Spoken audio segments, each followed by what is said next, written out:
I'm Robert Saltzman. This is the 10,000 Things Zoom for February 8th, 2020.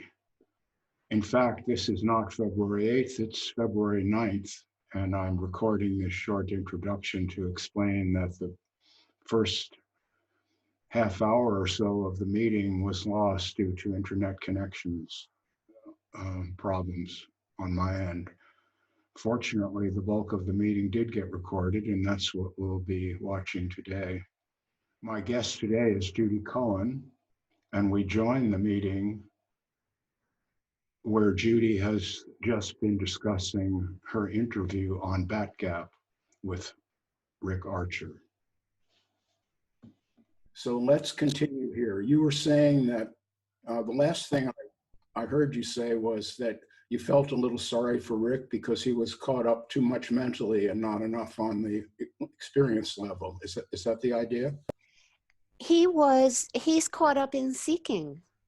He's devoted his life to seeking. He's devoted his podcast to seeking. He is all about seeking. And he's all about attaining. And he's all about reaching for something other than he's got. He's all about it. And so that's what I'm a little sad for him, because that's a lifetime devoted to rejection of what you've got in favor of don't even know what exactly. That's made me sad for him. It's a hard way to live. So, if I'm understanding this correctly, he's perpetually seeking, and there's not any space there to just experience what is in this moment. Is that the idea? Yes, although he thinks he is experiencing what there is in this moment, but what there is in this moment isn't enough for him. He's always trying to attain some other level of enlightenment, whatever that is. I don't even know what that means. And the thing is, I don't mean to pick on Rick, but he certainly is a good stand-in for a wide swath of opinion about spirituality and non-duality, et cetera. A whole lot of folks that really feel that climbing this somehow ladder of enlightenment experience or consciousness, that there's a place to get to, I guess, or that you never get there, and so that you spend your whole life climbing. And I just wonder, if they got there, how would they know? What would tell them, this is it, I've arrived? How would they know? Yeah, that's a good question, for sure. It's a very good question. I think that. Go ahead. Go ahead, Robert. No, please speak. I was going to say, I'm pretty sure we're in agreement, you and I, that there is so much mythology around the experience of enlightenment and consciousness and attainment. There is so much, those memes that circulate periodically saying, you're enlightened when you smile a lot for no reason, or nothing rattles you, things like that. There's just so much mythology that feeds the idea that this experience that we have right now, whatever it happens to be, if we were a child in a cage south of the US border, this experience, whatever it is, the idea is that it isn't good enough, and that it should be different, and that we should experience something different, and that if only we do the right things, we will experience something different. This is a hard way to live, and it's exhausting. Yes, it is. So a lot of times people come to, people often come to me with the idea that they feel unmotivated, Well, I get it. You're tired. It's seeking is exhausting. Yes. Climbing that ladder perpetually is exhausting. So So there is this delay that I'm experiencing on my end that makes it a bit hard to converse. But I did want to add that, yeah, there's this one aspect of feeling that one's present experience is not good enough. And that, of course, is a very sad way to live, because eventually experience ends and you never got any of it. That we call that death. And a lot of people actually repent that in their last few days or hours or minutes on earth. At the end, they say, my God, I've wasted my life, which really means I didn't experience it. The other and side at the that you're same, talking about, the other side of, you see, it's hard to converse because I did hear your voice there, but just to finish, we'll do our best. the point, you talk about the kids in cages, for example, which actually broke my heart. I ended up crying a couple of times. Um, the idea of, among some of these enlightenment mavens is that even that child's supposed to be just groovy with it all, because after all, uh, this is a non-dual experience, and that's all part of it. And that may work theoretically for someone, but what it really does is just cut the heart out of compassion entirely, so that we don't feel these things. And one of my main critiques of spirituality is that it seems to put a lot of people in the place of not caring. They just don't care. And that's another way to miss your life. If you don't care about, if you're not willing to enter into the experiences of others, then you just cut yourself off entirely. You know, I think folks think it's not cool to care. You're not supposed to care. It's not enlightened to care.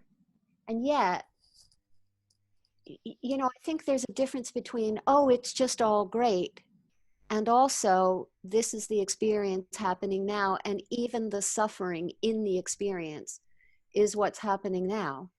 And so, the rejection, this is very hard to live like this. Of course, when we feel bad, when we feel that kind of bad, we don't want that to continue.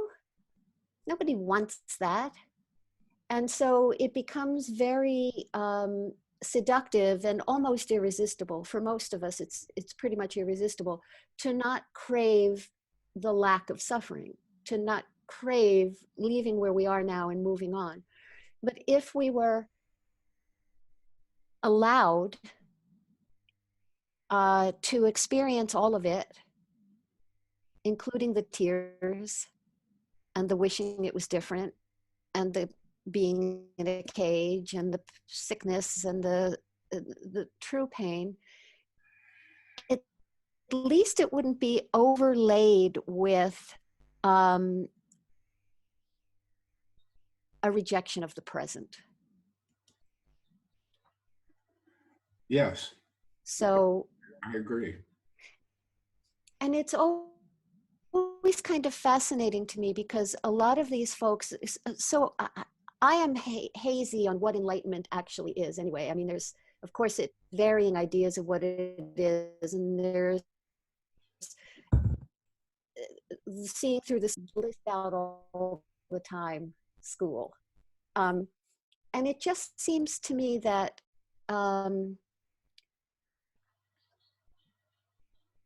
if you're going for a state of experience, a state or experience, a certain kind of experience, to the rejection of all other kinds of experiences, you're going to miss out on the richness, including the pain and including the tears. We're going to miss out on that if the only thing that is okay with us is happy. Yes. If one seeks perfection of some kind, then one will either be deluded and find perfection, which is really a shame, or keep looking beyond what we have right in front of us to find perfection elsewhere. And in either one of those cases, what we really are and what we really have is not seen. And that's the way And also might be perfect as it is. you didn't hear that? I mean, I said also might be actually perfect as it is already. I mean, the idea that, right? The idea that pain is not part of perfection, that's, Okay. that makes life small. Right. At that point, then we're just dealing with what we mean by perfection. So um, I have a problem with the word perfection because um, it's possible to find perfection in the material world, like a perfect crystal, a flawless diamond, let's say, could be a perfect diamond. But I don't think it's possible to find perfection in our experiences unless we blind ourselves, obscure part of what our experience is. I mean, is it really perfect to break your back, as what has happened to me last year? I never felt it was perfect. I felt that I have to deal with it, which is not the same thing at all. I think if there had been perfection that day, there would not have been that accident. And I would have not spent the next 6 months trying to cope with operations and all this stuff. So this is a question of what you mean by perfect. And I like to keep that word out of it personally and face life with a kind of stoicism, which means that enjoy what you can when that's occurring and endure the rest. And I find just personally that in that approach, there can be happiness even in the midst of suffering. Not that the suffering, not that the events that triggers the suffering are perfect. We're not perfect. It's just that this is what we got. This is the way a cookie crumbles, and deal with it. I think we might have stumbled on an area where you and I slightly disagree, but I think the disagreement might be semantic.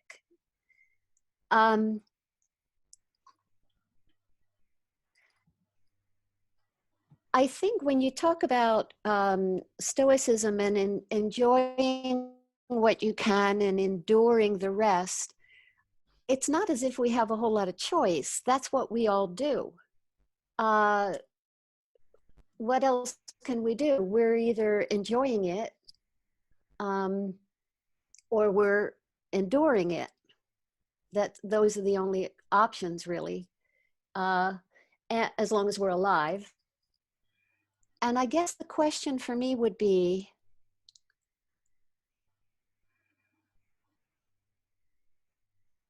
I'm just looking for the right words.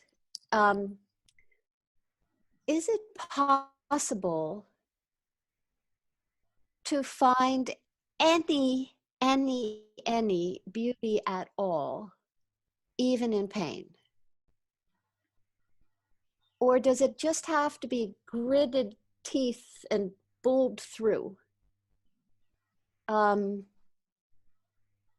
mean, some of the people on this line who have worked with me before have heard me use these examples that, you know, for centuries and maybe even thousands of years, mystics and aesthetes and spiritual leaders of various kinds have deliberately inflicted pain on themselves in various ways, intentionally sought physical pain. For them, it was much more than enduring. It was welcome. So I don't know if that's a word quibble between us, Robert, or an actual legit disagreement. Oh, well, I don't think it's a word quibble. I think we agree Um, the view that I have, I think the view that I have on it is, where we may disagree is, you said, well, what's the option? You're either enjoying your experience or you're having to put up with it in one way or another. And you say, and there's no option, there's no alternative. But actually, there is an alternative that I see a majority of my fellow humans resorting to, which is escapism. And Fair enough. one of my main critiques of so-called spirituality is that it allows for almost a perfect escapism. I mean, you create this other world in the imagination that the Buddha or whoever attained, and now you are on that path, and you spend your whole life walking the path, and that is how you avoid the actual living of this moment. You're on someone else's program, and you find a teacher who teaches you his or her program, and you believe it, and now you're actually living a second-hand life. I don't know if you agree with that or not. Well, I do. It is astonishing, regularly astonishing to me how many people hand over their A, good sense, and B, their opportunity to live a unique and colorful life. A friend of mine today sent me a copy of a Facebook post in a group I am not in. I have blocked the person who runs this group. And so I'm not in the group. And the post that he sent me was this poor guy saying, I've tried doing this inquiry over and over and over. I am doing it right. I am still stuck in whatever the situation is. I can't get out. What am I doing wrong? So this poster has handed over his ability to see this inquiry is not working for him. It's not working. You can do it and do it and do it. It's not working. But he has handed over common sense even. You know that old French saying, the definition of crazy is to keep doing something, expecting different results, doing the same thing, expecting different. I'm mangling it. This is what happens with quotes in my hands. They get mangled.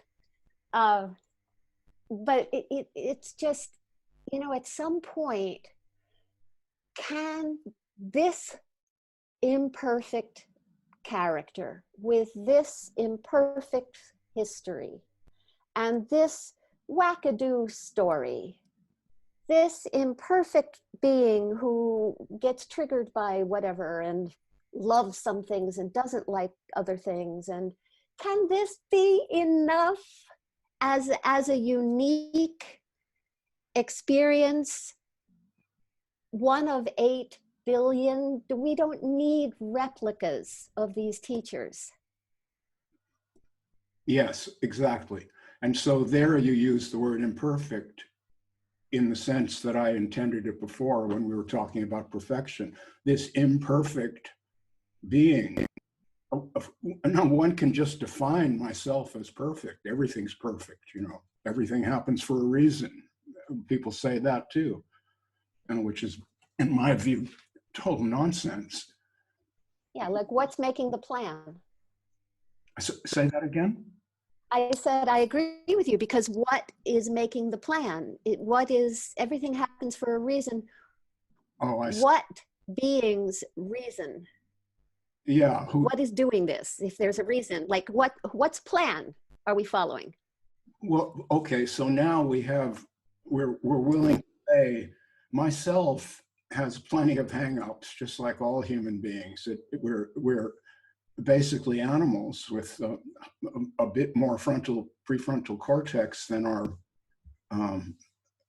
our primate relatives, but we don't really have the equipment to figure all this stuff out, and we're filled with cravings, sexual cravings, the need to be self-defensive and aggressive, the wanting to attain and achieve things that we wish we had and don't. And these plague all of us. And my point is that logging on, signing on to some spiritual system is not the way to deal with that, not at all. It will be escapism. You'll be imagining a better myself, but we human beings don't get to that. All of us, I say, even the great heroes, they still had their troubles, they still had their fears, they still had all of their feelings. That's my take on it, although someone could say, no, that's not. No, I agree. You agree with that? No, I totally agree. And, you know, I'm thinking about all the folks that dismiss, let's say, Alan Watts because he still drank or because he liked sex or he took drugs. So they dismiss him because he was an imperfect human being, as again, but this is part of the mythology of this Enlightenment story, that you're going to achieve a place, attain a place in your life where you have none of those foibles and quirks and desires. And and when you think about the fact, if you look back, and I'm hardly a scholar by any means, but with what little I know and from what I've seen others folks say, if you look back at all of these various saints, look back at Nisargadatta, look back at Krishnamurti, they were all flawed. They, except for possibly Ramana, and let's give them Ramana for a minute. One out of how many billions? And I don't even know that this is true because I have read otherwise, but let's say it is true. One out of how many billions? This is not attainable to eliminate our humanity by reaching this exalted state. It is not attainable. And what I was trying to say to Rick Archer that day was the attempt to attain this unattainable state has become in itself a cause of depression for people. So it becomes one more layer where they're not enough, they have failed, they haven't got it, they're doing something wrong, and it becomes one more layer of imperfection. And it just doesn't seem fair when life is hard enough. So Judy, someone comes to you in that condition, where they're constantly judging himself or herself against some imagined spiritual master who's transcended all of this humanity. What would you, how would you deal with that on a therapeutic level? So after the Rick Archer interview, I got emails by the hundreds of people that didn't have the guts to say this online because the spiritual know-it-alls are quite the bullies sometimes. So these were people that didn't necessarily post online, but this is what they were writing me about. I'm not getting it. What's wrong with me? And it's very hard for me. So I'm hesitating for two reasons. One, the main reason is, I'm going to answer your question. The main reason I am going to be careful about how I answer this question is that what I do, I enter the mind through the language that I'm hearing from you, from the words that people are using, and also through their circumstances in life. What is happening in your life? I use the everyday as my doorway in. And I want to be careful how I answer this because I trick the mind and I don't want to tell it what my tricks are because then they won't work. That being said,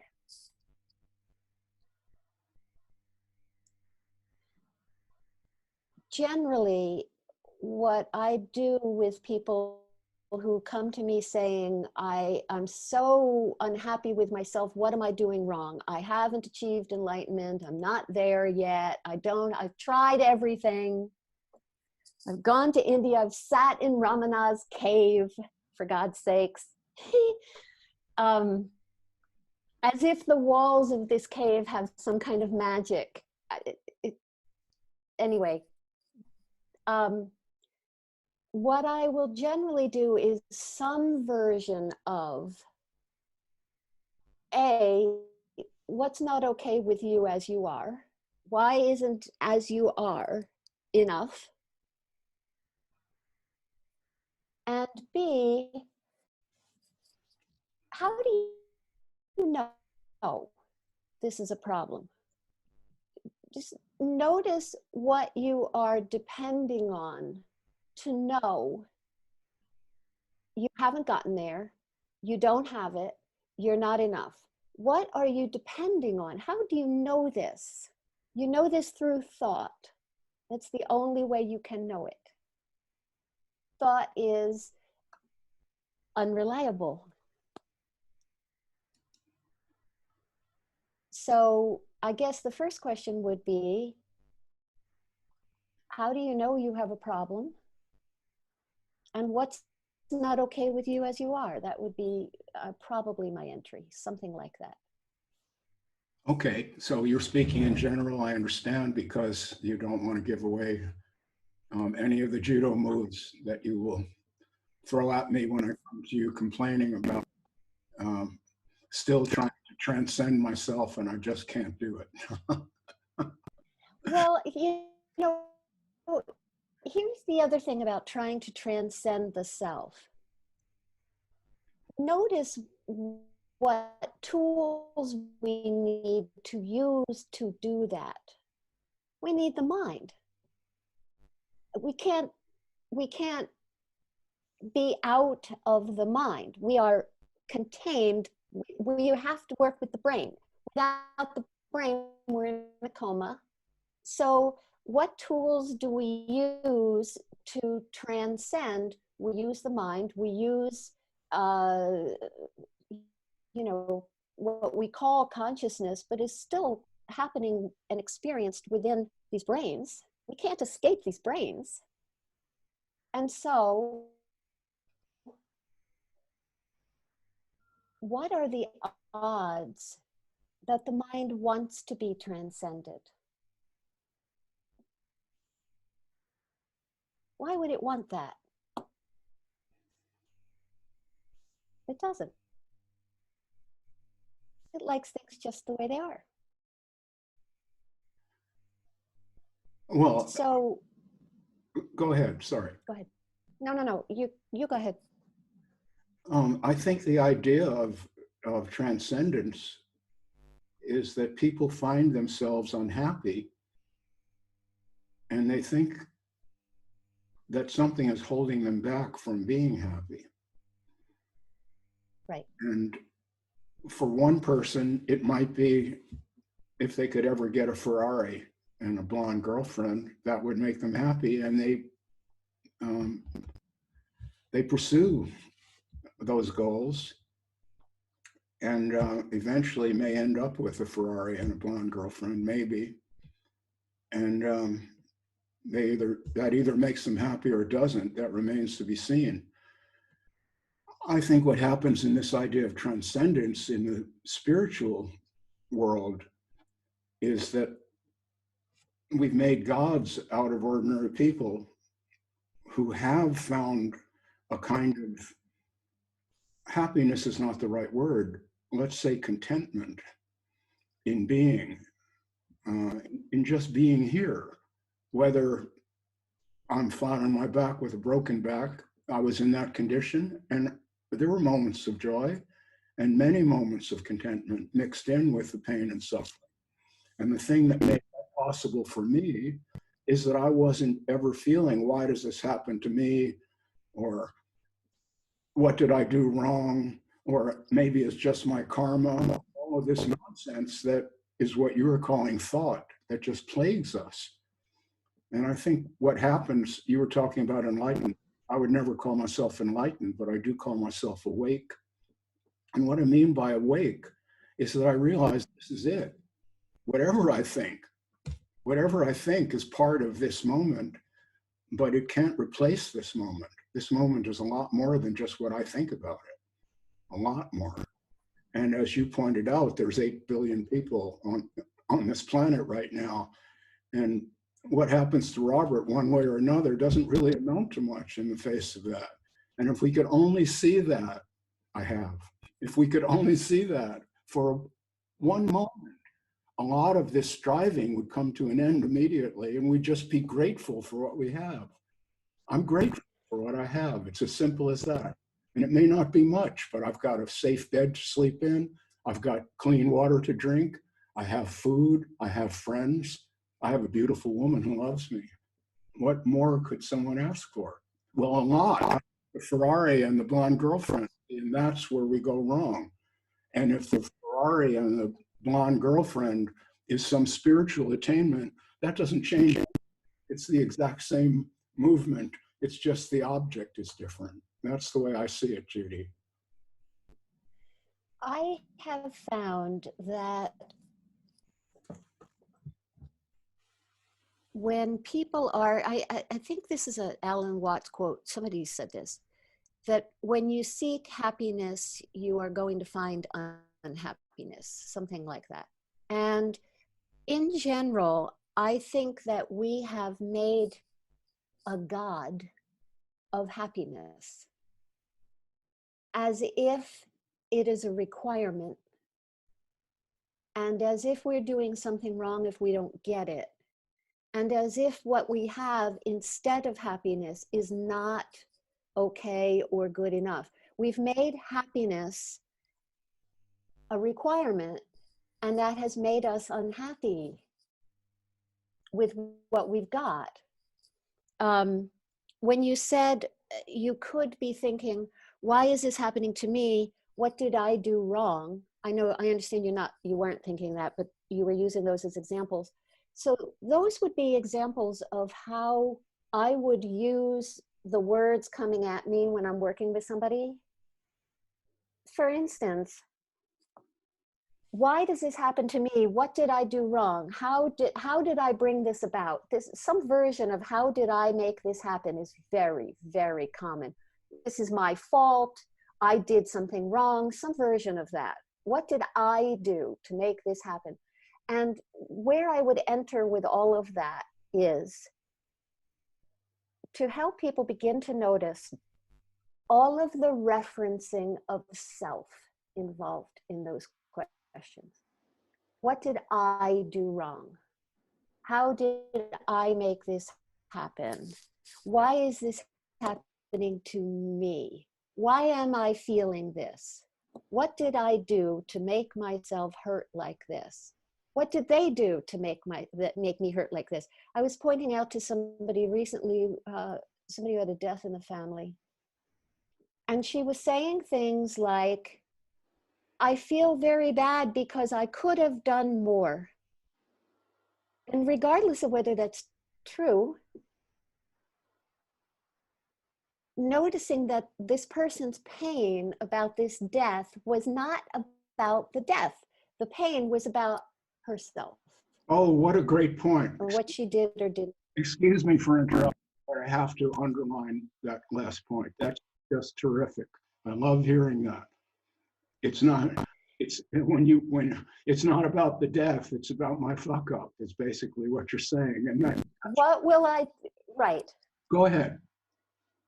Years ago, I had a client who was, I remember this lady very, very well because my mother was a twin. My mother just died a couple months ago. My mother's a twin. She was the same age as this lady. This lady came to me. She was also a twin. She was 84 at the time. And while we were working together, her twin died. And of course, she was so upset, of course. You know, they'd been together since the womb. And, but what this woman kept saying to me was, yes, thank you, Lena. She did say, why did this not happen to me? But what she also said was, who will I eat dinner with? Who will I talk to? Who will I spend my time with? Who will love me? All of those things were me, me, me. What will become of me? And so the language, as people talk, is so clearly self-referential all the time. It is self-conscious. How am I doing? How am I doing? How am I doing? As if we could, if we take our eyes off this self for half a second, all hell breaks loose. We just cannot afford it. So whether it's death or depression or getting fired from work or a political situation or not doing enough for the polar bears, so much of it comes down to what am I doing or not doing, and what do I need to do to make things better? And it becomes all about the me. And for people who want to be enlightened and who want to see through the self, that language can begin to show them how the sense of self is held in place by these constant checkings. How am I doing? If I'm going to check, how is my pen doing over and over and over, that tells me there is a pen. When I check on me, how am I doing? Did I do things right? Did I do enough for my loved one? What will become of me? That tells me there is a me. All that language says there's a me. And that's what it's for. And so that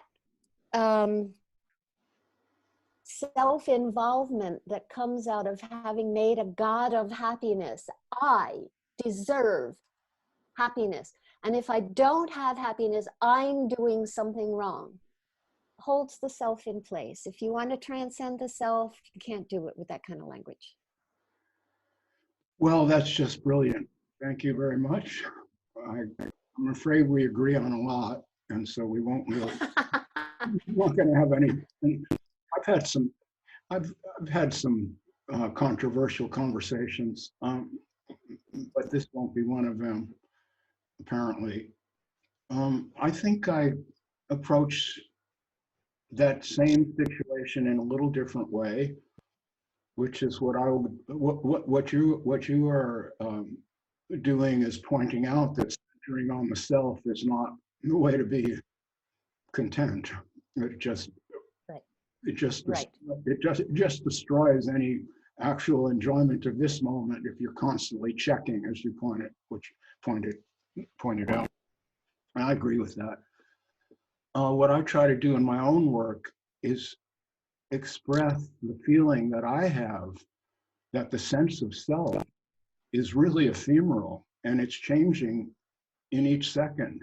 And so there really is no self in the sense that people evoke when they say I or me. There's a mistaken understanding that I and me actually refer to some fixed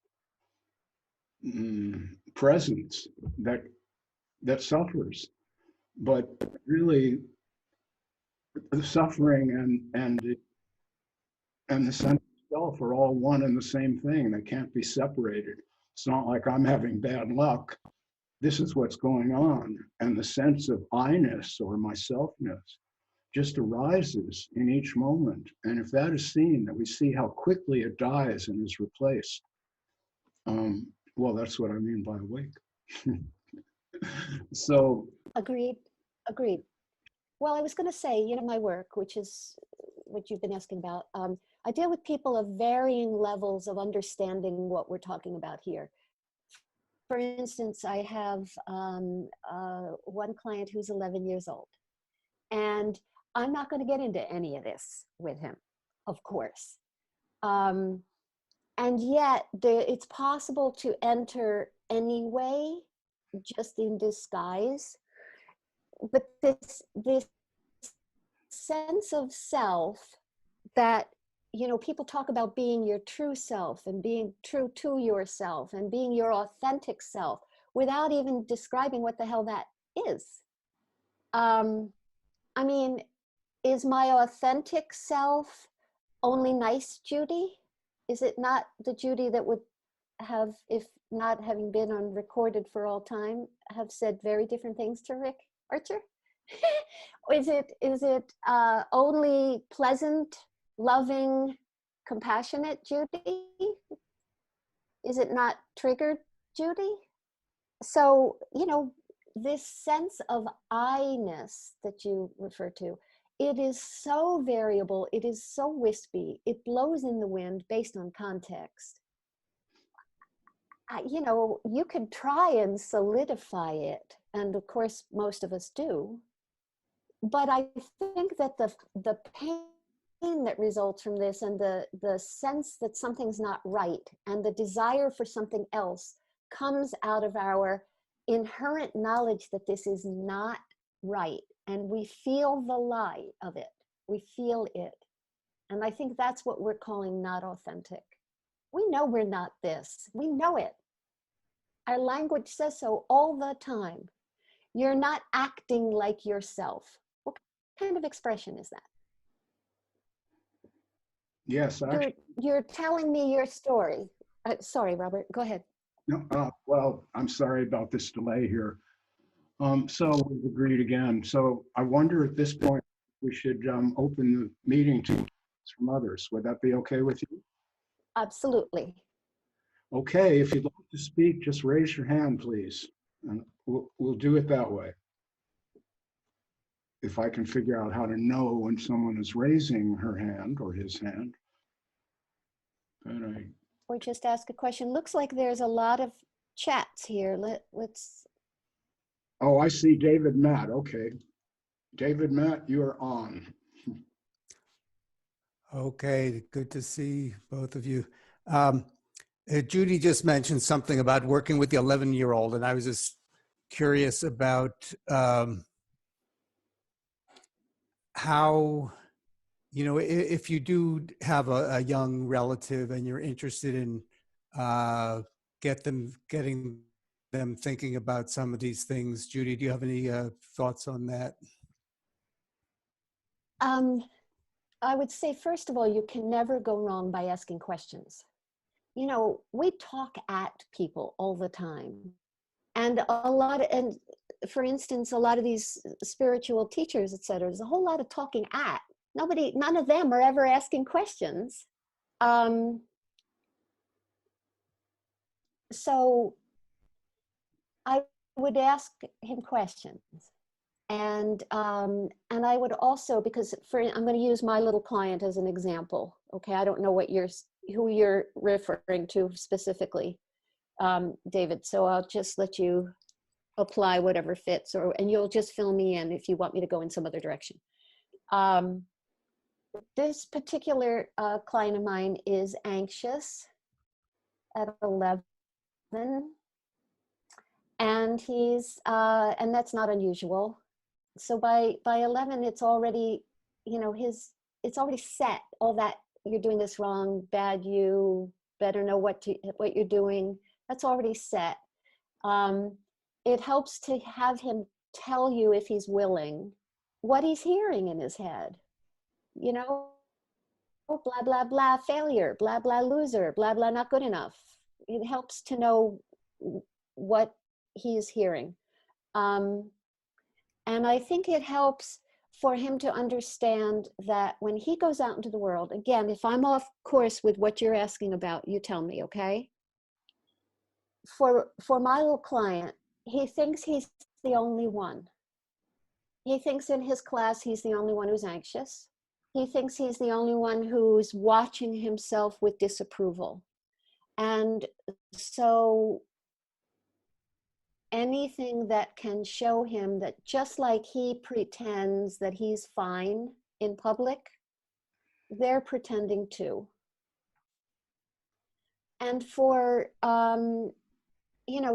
it could be that they're all just like each other and nobody's letting on. So maybe he's not so special in that bad way. I like that. Thank you.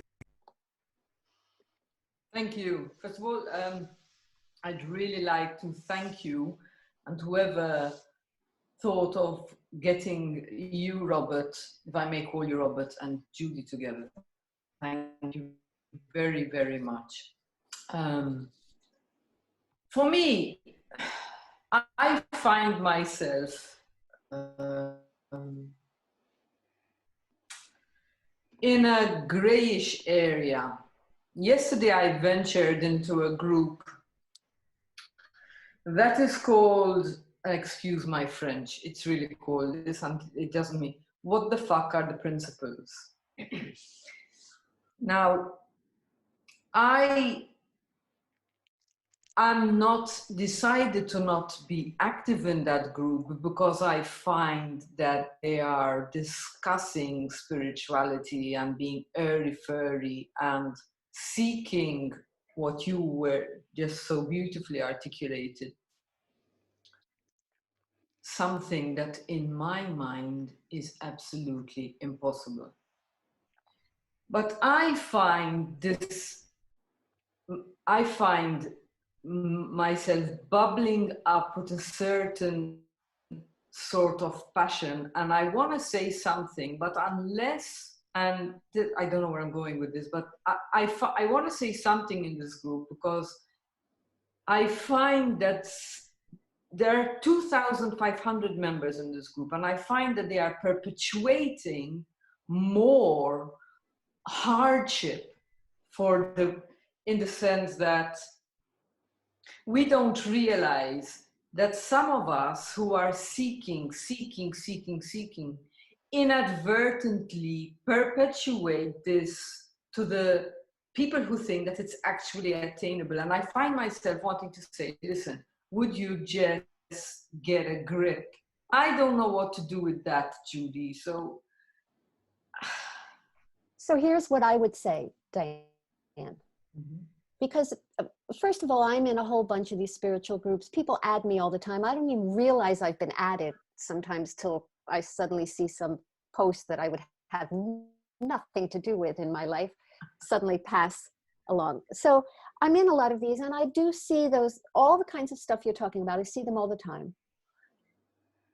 What would guide me in that situation is if you're feeling a passion to speak, then speak, because you're driven to do it. You know, when I see this stuff, most of the time I don't post, I don't comment, because I don't need to change their minds. And I don't need them to understand me either. And I also don't need them to know my point of view or whether it's correct or not. That being said, every once in a while, I just find myself typing in those things. So if you find your fingers start moving, type your answer. As long as you know you're not likely to change any minds, you're not likely to be heard or even understood, because people are hearing and seeing. We're all doing this all the time. We're hearing and seeing the world through our own filters. Anything that doesn't fit is excluded, and that's going to be the case. So let your fingers guide you. If they want to type, let them type, but don't expect anything from it.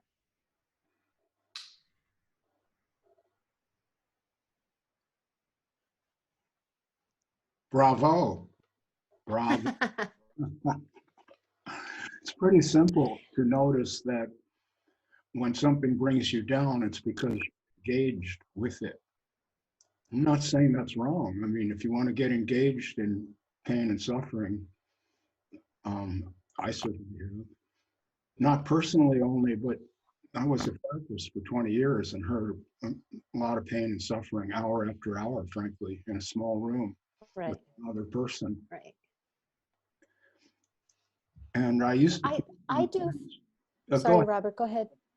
I do find that the urge for someone to hear my point of view, I want them to know what I think, and I want them to take in what I think. That urge is so strong. And ideally, we would have them agree with us. So A, they hear, and B, they agree. And, you know, you only have to look at the American political scene right now, and I'm gathering by what I read on social media, et cetera, that this is not just in America. The ferocity with which people come at each other, trying to say, I'm right, my filters are the right ones, I've got this down, and you need to hear me and know that I am right. And it just becomes, you know, one wall talking to another one. And it's certainly like that in the spiritual world too. And that's why, you know, I don't post anything on Rick Archer's forum. There is really no point. And if I felt that I had to do it anyway, I would do it. But it is much more peaceful for me to see those times when I really crave being acknowledged as a self. Let me put myself out there. You know, and once I see that that's really a verification of this Judy thing, it really generally stops being necessary to say anything. And then sometimes the fingers type. Well, that's what got the bravo. That understanding that you're just human, and even though you're not on an ego trip, I see that about you. It's beautiful, but you have an ego. We all do, and there are times when, just like you might need sex, there's times when you just need someone to approve of you. I mean, that could really just be a human thing, to be part of the tribe and understand that they'll keep feeding you, even if you do break your back or whatever it is. See, that's big. We are animals who evolved to live in small bands, and that's what we're all doing. And so this fracturing of the political spectrum that you mentioned is just part of that. It was unfeasible when the world got so connected up for people to live in these small groups anymore. That's destroyed. Everyone's got a phone, everybody's got social media on there, and that's where you go for some of your kicks. Whereas you would have had to actually be in the room with Robert and look into Robert's eyes, and Robert would be looking into your eyes. Right. That's over. It's dead. And that really came to my understanding last December. We had a gathering down here of some of my readers. I see some of them here now. I see Mike Bach. Hi, Mike. And I understood that all the writing that I had done, which is a lot, yes, had engaged these people's interest, but we never really had the mutual understanding until we met in the same space and could feel each other's presence on the animal level. We're losing this, and we think that just what's on a page or on a screen is reality, and it isn't. It just isn't. I mean, it's a reality in the sense that it's here, but it's not a stand-in for our human needs for membership. So in the course of this 10 days, I got to speak a lot, on, and a lot of very respectful people listening and asking really great questions. It's beautiful. For me, a beautiful experience. Well, there were a couple of people there who were more skeptical than most, which is fine. I'm skeptic myself by nature, so I totally dig that. On one of the breaks, she came over to me and said, all this adulation must feel really nice to you. And I immediately replied right off the top of my head, I don't care about adulation. What is feeling good to me is that I'm relevant. Now, my point here, I've gone on, I know, but my point here is that even though I had transcended the need for adulation. Actually didn't transcend it. I'm kind of disgusted by it. But I still had a need. And the need was, I'm relevant. I write books and people read them or whatever the thing is. Or if it's Judy, you have a client and help that person to feel differently, you're relevant. And I think what we need to understand, in my view, is to stop climbing this ladder to transcendence and perfectionism, and instead just really do what we can as humans, which is a lot. We have this intelligence, and I don't think it's enough to figure out the metaphysics of reality. I don't think we have that intelligence, but we have enough intelligence to somehow, I hope, work out this tribalism thing that has got the world in this state of upset all over the planet now. People are breaking into these small groups, and I don't want to be part of that. Well, I've gone on and on. What would you say? Oh, it's quite all right. I would say a few things in answer to that. Mm-hmm. First of all, when I feel like somebody is attempting adulation in my direction, Mm-hmm. I do anything I can to cut that off at the knees, because I don't want to be put in that position. I don't want to have to live up to somebody else's fantasy. I'm not interested in putting that on me. And so, I'll just put an end to that as best I can right away. Of course, that does hurt my pocketbook. But that's how it goes. I just can't handle it. There's a thing, I think, this might be an area that we diverge, Robert. I see the tribalism as people defending and protecting their sense of self. This is the right way to be. This is who I am. I am the right way to be. And I see even the idea of being relevant is, in a sense, a way to verify this me as here and needed and validated. And I think I understand that it feels there's a strong pull towards that. But I think once we can see we're not relevant, and never will be, never have been. Yeah, let me interrupt you at that point. That I think there may be a misunderstanding, not that we disagree. That was my point. Okay. I'm saying the same thing, but the point I was trying to make there is that we're all human.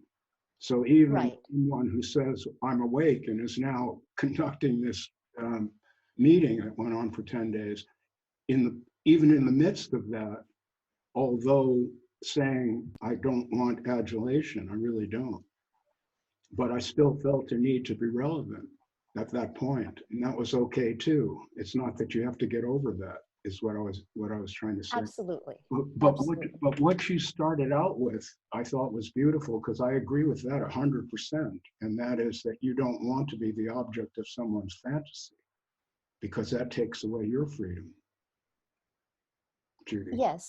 Yes, and at least leave me the privilege to create my own story. I am a story, you are a story, fine. Let me make my own. Don't be sticking yours on me. So that's my feeling about that. It's people do it, I guess. but it's heavy. I don't know how somebody, let's say like Byron Katie, I don't know how she stands it.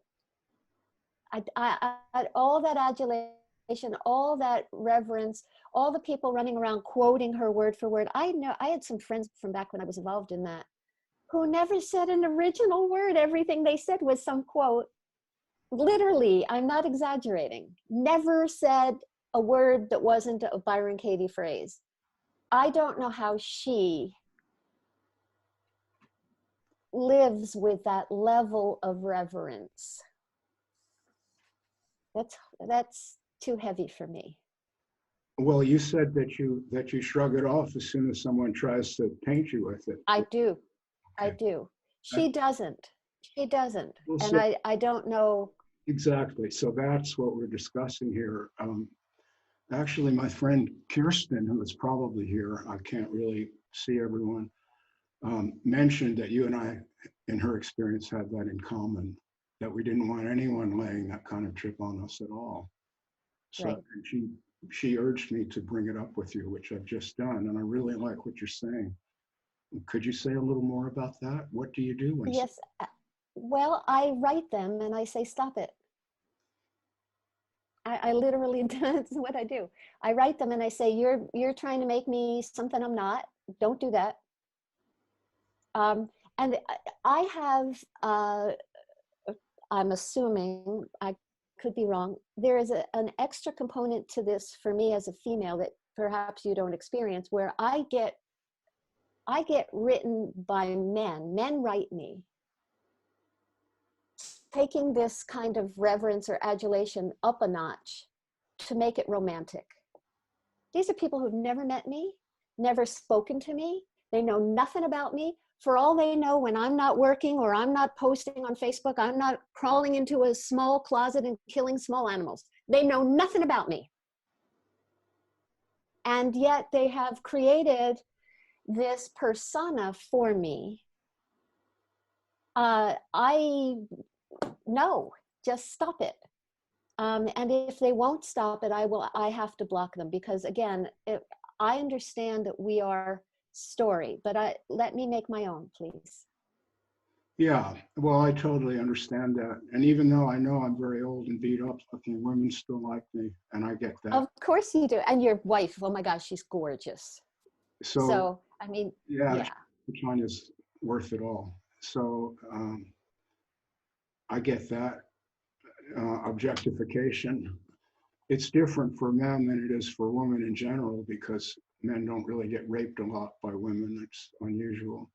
So there is a real difference there. If some woman objectifies me, it doesn't bring in any real feeling of being intruded on, which I gather you do feel that way. So we might be different. I just don't want to encourage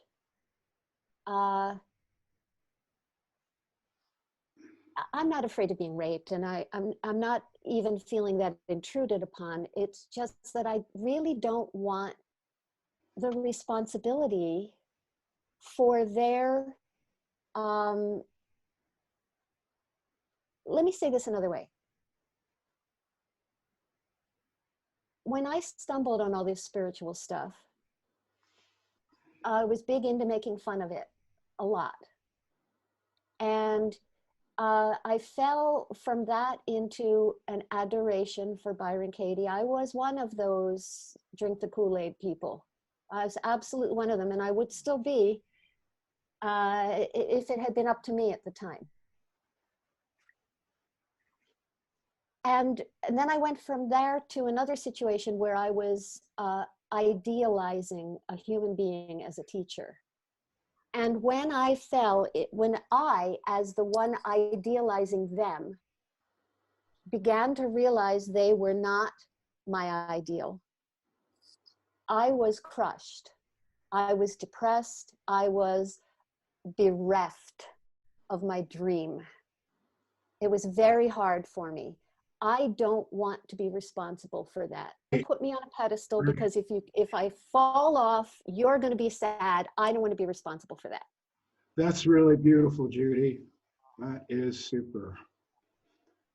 I feel the same way.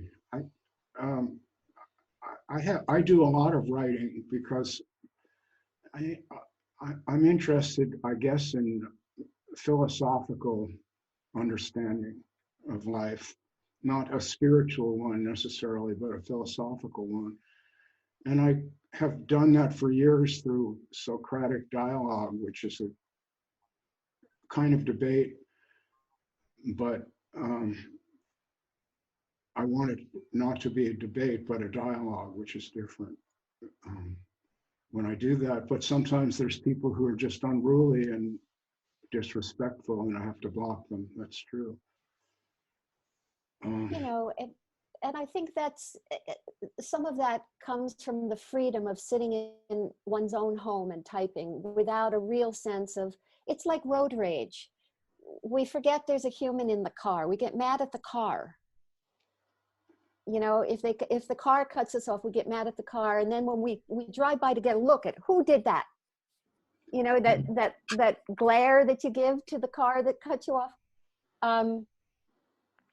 I think that there's a freedom to be meaner somehow when we're not face to face, and people are enjoying their freedoms. So I'm sorry, I missed the last sentence or two. I was trying to figure out the tech end of this thing. Could you repeat? okay, I just said I think there's a freedom to be meaner when we're typing into our computers as opposed to being face to face. We have more freedom to be unkind. Undoubtedly. I mean, I always feel that way. Yeah. Online when people lose civility. I always feel you wouldn't be doing this if we were in the same room and you were really looking into my eyes. You would not. Absolutely. Absolutely. And I know that. I was thinking about the other end of it. You were talking about not being idealized. What I find is that I've done a lot of writing now, and at first I used to get a lot of pushback and disagreement, and I still do get some of that. But I'm in a lot of these groups without ever having chosen to. People add me to it. And then I find out that I'm being quoted in these groups, but there's no attribution of the quotation. And people are just speaking with the exact same, I mean, ideas are one thing, but when they're using the exact same phraseology, then I feel that I am being idealized and don't know exactly how to bring that to a stop. I keep telling people don't do it, but you know, I can't throw a bomb at them or whatever. How do you see that? And yes, it is tricky to deal with. I actually, at the moment, have blocked the entire country of Australia from my website because one person, according to Google Analytics, is spending hours on there lifting things, and there's no way to just block one IP address. So yeah, I had to resort to that. Okay, well, just to be clear, I don't mind being ripped off at this point. I mean, I'm an old man now. I'm just sharing the last few gleanings from this beautiful life, for which I am grateful. So that's my intention. So I understand it's different for you. You're a lot younger and all that, and you're in the midst of a career, and it's beautiful. I like what you're doing. I don't know if I'm a lot younger. That would be fun to figure out. But I don't mind if people help themselves to whatever it is I'm offering. I don't want to be lied to, and this was a difficult situation. So hopefully I will be able to set free the country of Australia sometime soon. So I thought I saw a hand. Dave Zuckerman, nice to meet you. Sorry to hear about your mom. Thank you. And, you know, I think one of the things that took me about the Archer conversation, and the same thing with Robert as well, too, was the mention of the present moment throws everybody for a loop, because to be in your presence is very difficult for most people. And, you know, Robert and you both attack it in similar ways, And, you know, I attack it in a very direct way with people, with the things that I do. And it really confounds everybody. And I believe that you and Robert both confounded them. But you talked about imperfection. And one of the things I'm really great at finding people's faults. It's a professional thing that I've done for years. And one of the things is I enjoy it. It started out with realizing that Walt Disney was an imperfect man who was addicted to drugs, yet he was very creative, and I admire his characters. I wear his watches. I love the Disney animation stuff. I love it. Byron Katie was an alcoholic. She was a drug addict and amphetamine freak. She'd been to rehab a couple of times, and this is her story, her words.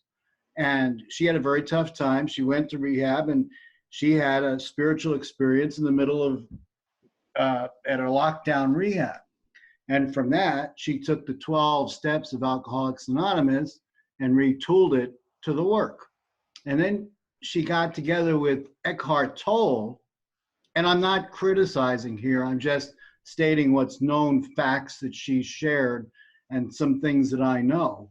And she got together with Eckhart Tolle, and then she kind of idolized Tolle a bit, and then went off and did her thing in Ojai and built her stuff. And I was actually surprised that you had done that, but you know, I accept it for what it was.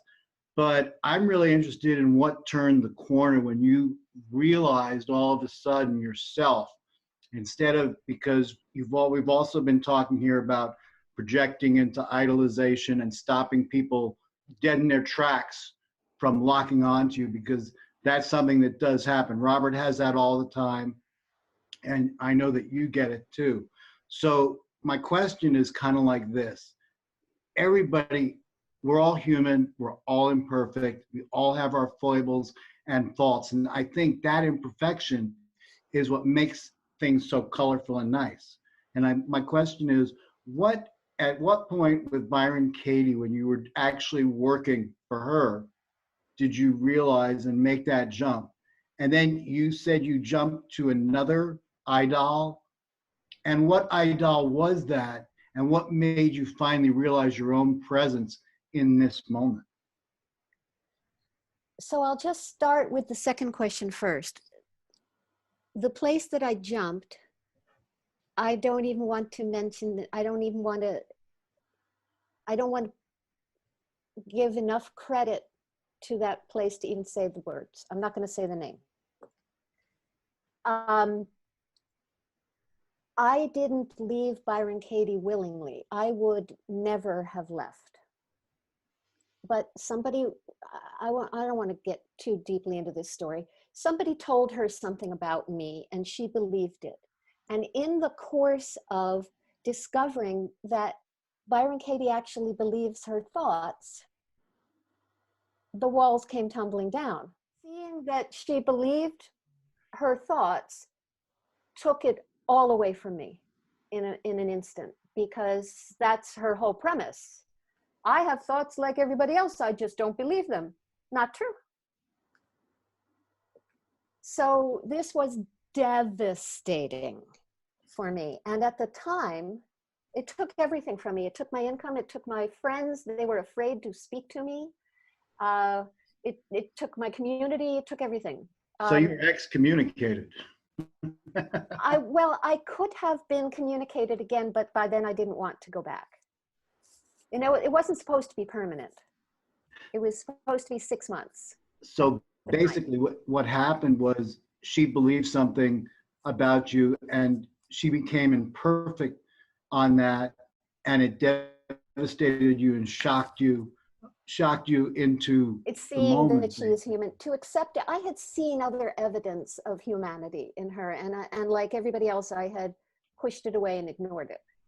It's there, but I was ignoring it, and I was given no choice. But I was given no choice, which was the big blessing for me. Huge blessing. Not that you could have told me that was a blessing at the time. I was so close to suicide, it was crazy. Why? Well, because everything vanished on me in a heartbeat. And, you know, talk about identifying as a self, everything I knew me to be had been taken, and I didn't know what I was left with. So, yes, I was very, very close. I've told some people this before, but so I was talking to a friend at that time, and she said, Judy, you need to call 911. And I said, why would I do that? I would only do that if I want to live. Just, that makes no sense. So I was, yeah. But the urge to,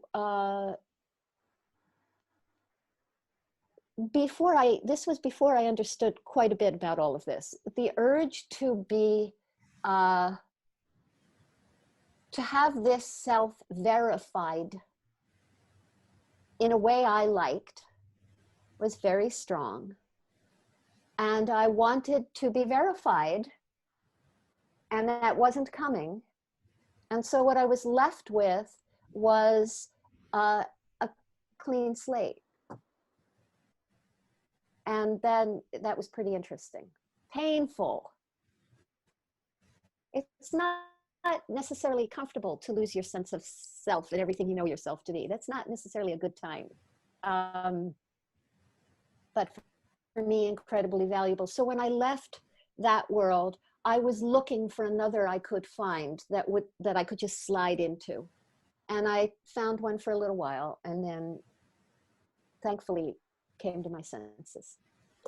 But how did you come? So the next person you went to, you really slipped into the same thing. But what snapped you at that point when you realized your own presence in the moment? That person also let me down.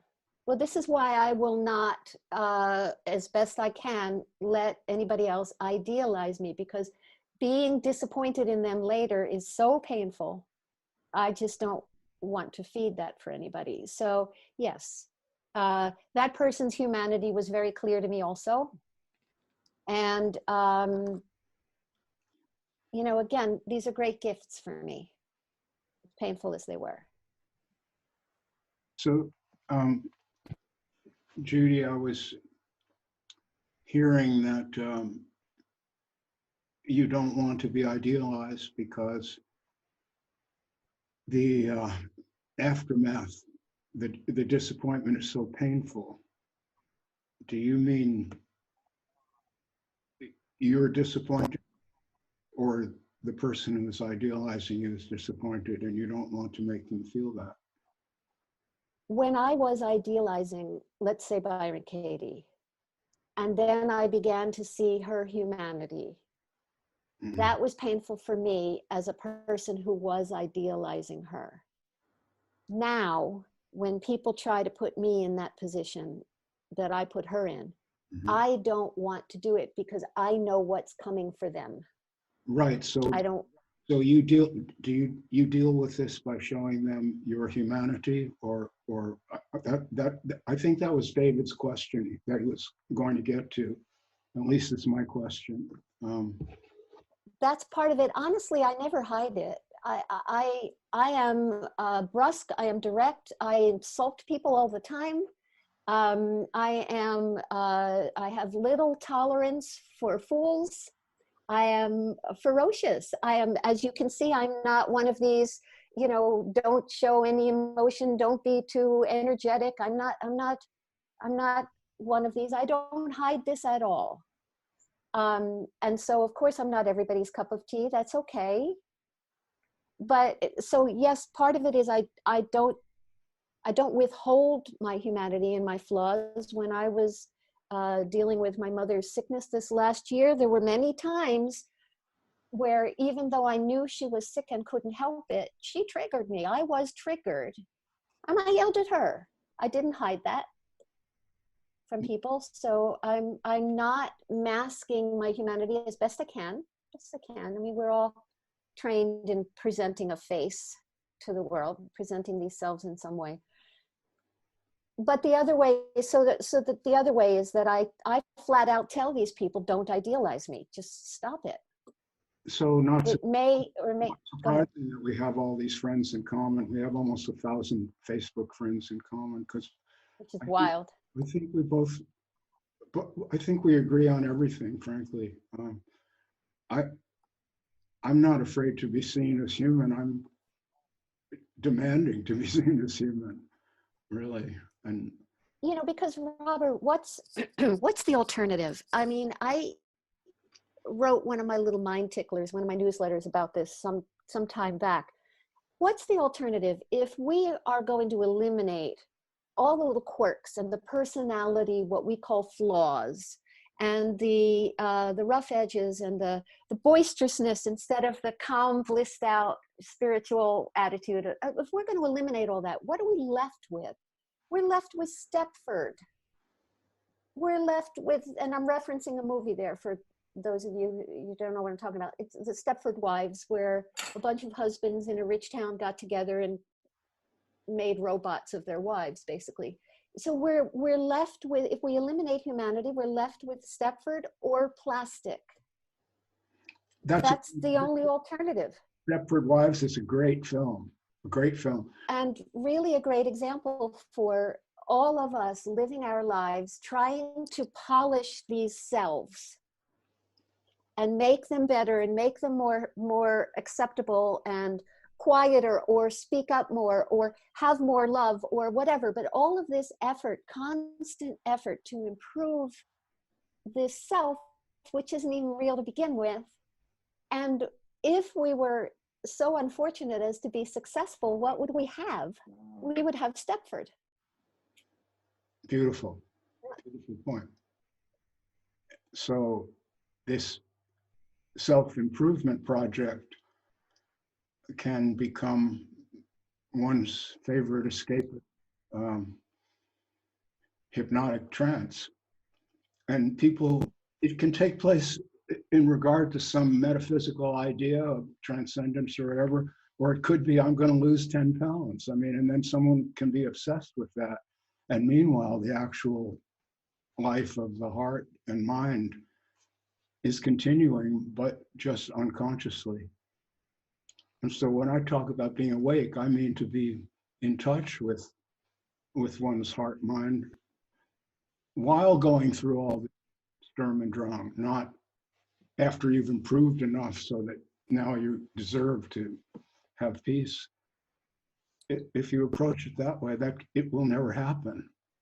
No, and that concept that you have to earn peace and that you have to deserve peace, I mean, just taken on its own is a very sad notion. As if we start out undeserving and we have to learn to earn it. No other species is afflicted with that little bit of nuts. It's just awful. Yeah, so I say you have every right to be here like any other living thing, a tree or the Pacific Ocean. You have every right to be here. And then the other side of it, as you are, there is no fixed you in that sense. So what that really means is enjoy this presence. It's all we can do. I mean, you can either do away with as best you can. You were talking before of suicide. That was a beautiful and very honest confession. And there's a lot of credibility there in being willing to say that. But what else can we do? I mean, you either decide I can't stand this anymore and you kill yourself, or you come to terms with being human, including one's disappointment and all the rest, which I say doesn't need to be covered up or forgotten or improved upon. Right. That's the nuts and bolts of your life. In that pile of shit, there actually are golden nuggets. And that's what we have. Our material is what I'm saying. It doesn't have right. someone else's imaginary material of Jesus, right. heaven, or whatever it is. We have our own mind. Each one of us has a mind. And each mind is a universe of it can go almost anywhere. It can, and it does, and each mind is a little bit crazy, and that's half the fun. That's the fun. That's so right. They're not identical. We're all impaired and twisted, am I right? because the mind is crazy. Thought is nuts. And the idea that we are a self, we start from a premise, again, no other species is afflicted with. And, but that's, you know, I think for me, this is where some of the spiritual folks also miss it, at least in my opinion, is, well, here, this is it. Well, this is it means the shit too. So whales and maybe some other cetaceans may be self-conscious the way we are. We would never know that because they have it made in a way that we don't. They don't need to make anything. They just swim around eating whenever they feel like it and having sex, basically, singing a lot. We don't get to do that. We have to work for a living in our. We live in this crazy world. It's Yeah. not going to go away or stop. Maybe for a whale, it's just fun. They're self-conscious and they think, wow, being a whale is groovy. You know, and interestingly, for so many other species, when they're not burdened with all of these shoulds and shouldn'ts and fix this and this is bad and all that stuff, there's numerous studies and reports, etc., of whales, for instance, doing acts of kindness, protecting a seal from orcas circling, things like that. There's constant reports of so many species where, without being laden down by all of the deserving stuff and the self stuff, these creatures are kind, unless they're hungry. Well, we don't really know what they feel. At best, we can. Yeah, but they act in ways that we would call kind. We don't know anything about their experience. Yeah, they may be just playing, as you say. That's kind of what we're doing here. The way I regard this, you and I are like these two birds chirping on the wire, and we have an audience, and now they're going to chirp, I hope, which I will now invite questions from the assembled people. Please hold up your hand if you'd like to speak. I just, before you say something, I just want to say, so there is one person on this call who I know from my dance life, and it's so fun to have that mix. So hi, sweetie, I love it. So anyway, carry on. Well, maybe invite her to speak next. That'd be great to hear. If she wants, I wouldn't want to put her on the spot, but there's a mixing of my worlds happening at the moment, and that's very fun for me. So. Okay.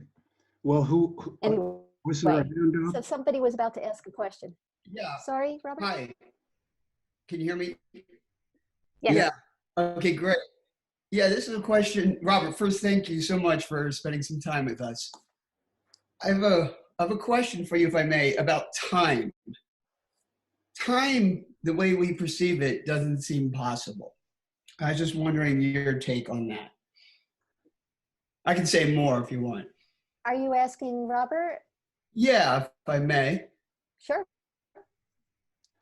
Hit it. So, when I look at time, the way we perceive it, it doesn't seem possible to be the way we perceive it.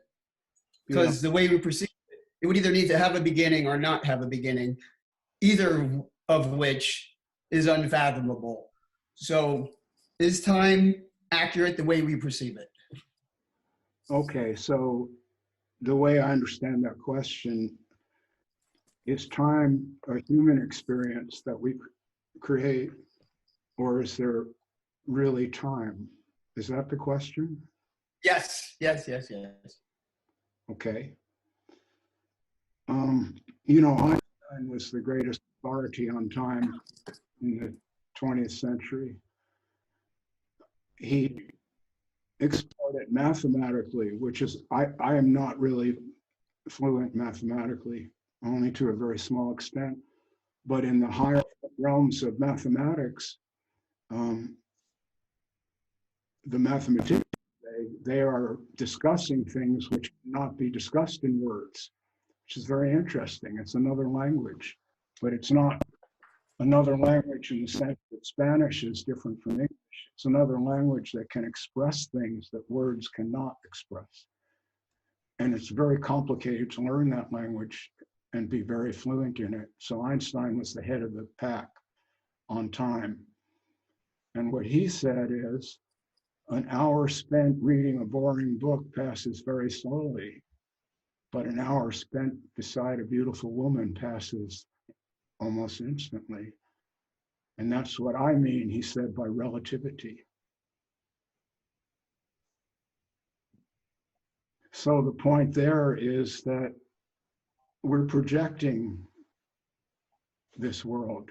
Not that there isn't a world, there is a world, but we see that world as through a glass darkly or through a filter. And the filter is our fixed ideas, our past associations, and all the rest of it, our own DNA, our upbringing, all the experiences we ever had. And in the self-improvement approach, the idea is to clean all that up, and then you'll see things more as they are.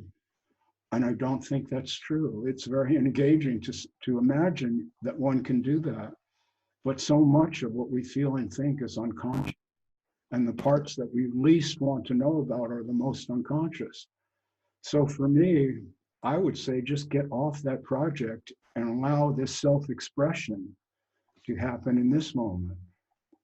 And then you will feel alive and you won't be seeking. You'll just be expressing, which is entirely different. That's my approach to this. What would you say, Judy? I would use different language, probably ending up in the same place. I would agree that we are projecting a world, and we are projecting the notion of time. There's no proof of it otherwise. I would quibble, I guess, with the language, we're projecting a world, there is a world. We will never know if there is a world. Never. Because we only have the colors that happen in our eyeballs and the sensations in our fingertips. We will never experience a world without ourselves as the filter through which it's experienced. So if there's a world, we're never going to know it. But I guess I would also ask you, why do you care about time? That's a good question. I find it actually helps me stay present when I remind myself, like, time isn't actually possible. Then it's like kind of all I'm left with is, yeah, whatever's right here in front of me. So yeah, it's actually just a useful device, but I was kind of curious your guys' take on it. Yeah. So I think that's as a way to bring yourself out of fantasizing about a future or a past, because there's tons of research that shows that what we call memories are just flashes of images that happen right now. We connect the dots and we say this happened. It's almost always inaccurate. Mm-hmm. And so when if as a device, the idea that there's only now or some version of that helps you stop hallucinating for a minute, yay. Yeah, and even now, like the term "be present." Well, present assumes time. Yes. So yeah, it's like it can't even be present. It's just there's just this. Exactly, because it also assumes there's an alternative. Yeah, yeah. Like how can it not be present? How would that work? Yeah. Yeah. Great. Thank you. No, thank you. Yeah, go ahead, Marco. Hello. Finally get to talk to Judy and Robert. You're on. Okay, so here's the question. I would say that my deepest fear, and I think this is true for a lot of other people, is that there's some deep worry that something is wrong with life. It's not good to exist. there's something wrong with this whole thing, and that you just can't ever find a place of safety or trust or goodness that lasts. There's just this sort of frightening feeling of mystery that's like wants to swallow us up. And it's just hard to find a sense to be able to trust, is letting whatever this self is go. Even though, you know, I mean, anyway, so I guess my question is, are you both, one of you, pro existence? I mean, if you were some kind of alien being, would you say, go ahead, be human, it's worth it. You get to live, you get to die, you get to do all kinds of crazy stuff. And you really get to die, not pretend, for real. So are you pro-existence, pro-human? Is it worth it? Is there some goodness at the root of all this? Seems to me like a wild, reckless, ruthless goodness or love. It sure ain't sweet. Robert, So, will you permit me to jump in here? I hear some version of this all my working day. good. I don't feel special anymore. No. Okay. So, are you pro-existence? What an interesting way to put it. What's the alternative? I don't know, some other type of existence where you don't have a body and you imagine things and they come into being, and then you imagine something else. Well, if you It's don't sort have of a body, what does the imagining? I don't know. So where I would go with this, if you and I were playing together online, and I actually would invite you to take advantage of my free session business so we could really do this directly for you, okay? Yeah. But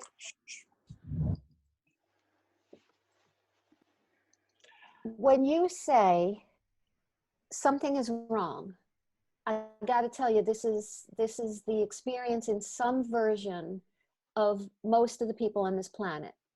This is how the mind creates a sense of existence with this something is wrong business. So it's not good to exist. And I think what you're telling me is that life is not feeling much fun these days. Yes? It's more complicated than that. It feels like more that I'm frightened of the elusive, mysterious quality that seems to be in the background. Okay. Or in the foreground or whatever. I'm like scared to really trust and be intimate with life. Okay. And so I have a favor to ask you, because I had a concussion 2 years ago, and all the moving around, it's hard for me to look at you. Stopping. Thank you so much. Otherwise I would just not look. So I just want to explain. All right. So whether you trust it or not, is life happening? Yes. It doesn't need your trust. Nope. That's good to know. It doesn't care, I guess. Well, Doesn't care, doesn't need it. Okay. So I guess, you know, this is hard to do. I don't want to do a whole session. Yeah. But I would love it if you would use one of the buttons on my website, assuming you're not in Australia, and take advantage of that session, and we can play with that. But I would just say to you, just this second, right now, I'm not asking you for what it feels like. That's a trick of the mind, what things feel like. This second, are you okay? Yes or no? Go with yes. Okay, so try it without the I'll go with, just to see if it feels different to you. In this second, are you okay? Yes. Okay. Does that feel any different? Do you feel Yeah, a hedging little your light, bets? Yes. A little lighter. Okay. And how about this second? You okay? Yeah. Okay, there's 2 whole seconds where you don't have to trust that life isn't going to reach out and get you. Right? I'm just saying it doesn't, maybe, so you're moving again. I'm just not going to look, okay? Because I can't, my head can't hack it. Sorry. So maybe there's more peace and goodness to life that is actually already happening for you than you're noticing, because you're focusing on whether you can trust it or not. Maybe it's already, because how about this second? Are you okay? Yes. That's 3. Okay. Okay, so but the question I have for you, Judy and Robert, is what is your just like this the very most ordinary basic sense of being? Do you have a sense that there's some goodness or love or richness in it? I mean, just the like when you're not thinking, you just feel like what's it like to be alive? Is it? Do you have a sense that it's okay and there's some goodness in it or love? I would answer that with a yes, but I can see the temptation for anybody to turn that into a religion and a gospel, and I really wouldn't want to be part of that. But Yeah, if turn into great big things. If I, again, without getting too dogmatic or spiritual about it, if I feel into, if there is no self, and we're just being logical now and intellectual for a minute, if there is no self, then what is there?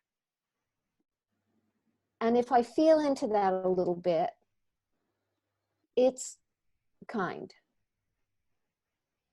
That's my experience. That doesn't mean that's your experience. And I don't know what Robert would say. Well, I would, I think, refer us to the old joke. I think Woody Allen is the one who came up with this. At least that's where I heard it. He said, life is miserable. It's filled with pain and fear, and it's over way too soon.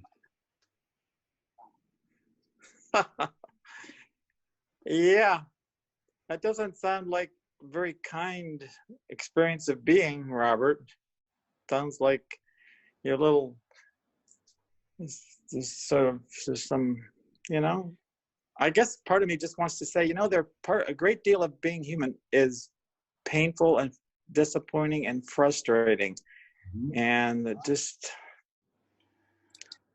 I don't know. Well, I want to comment on that, because what is the alternative? I don't have one.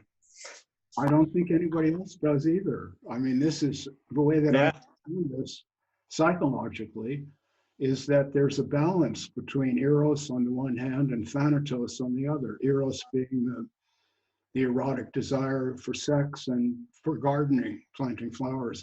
That's the erotic end. And the thanatos end is death, and it's warfare and inventing bombs and everything. This is the human mind. It contains all of that.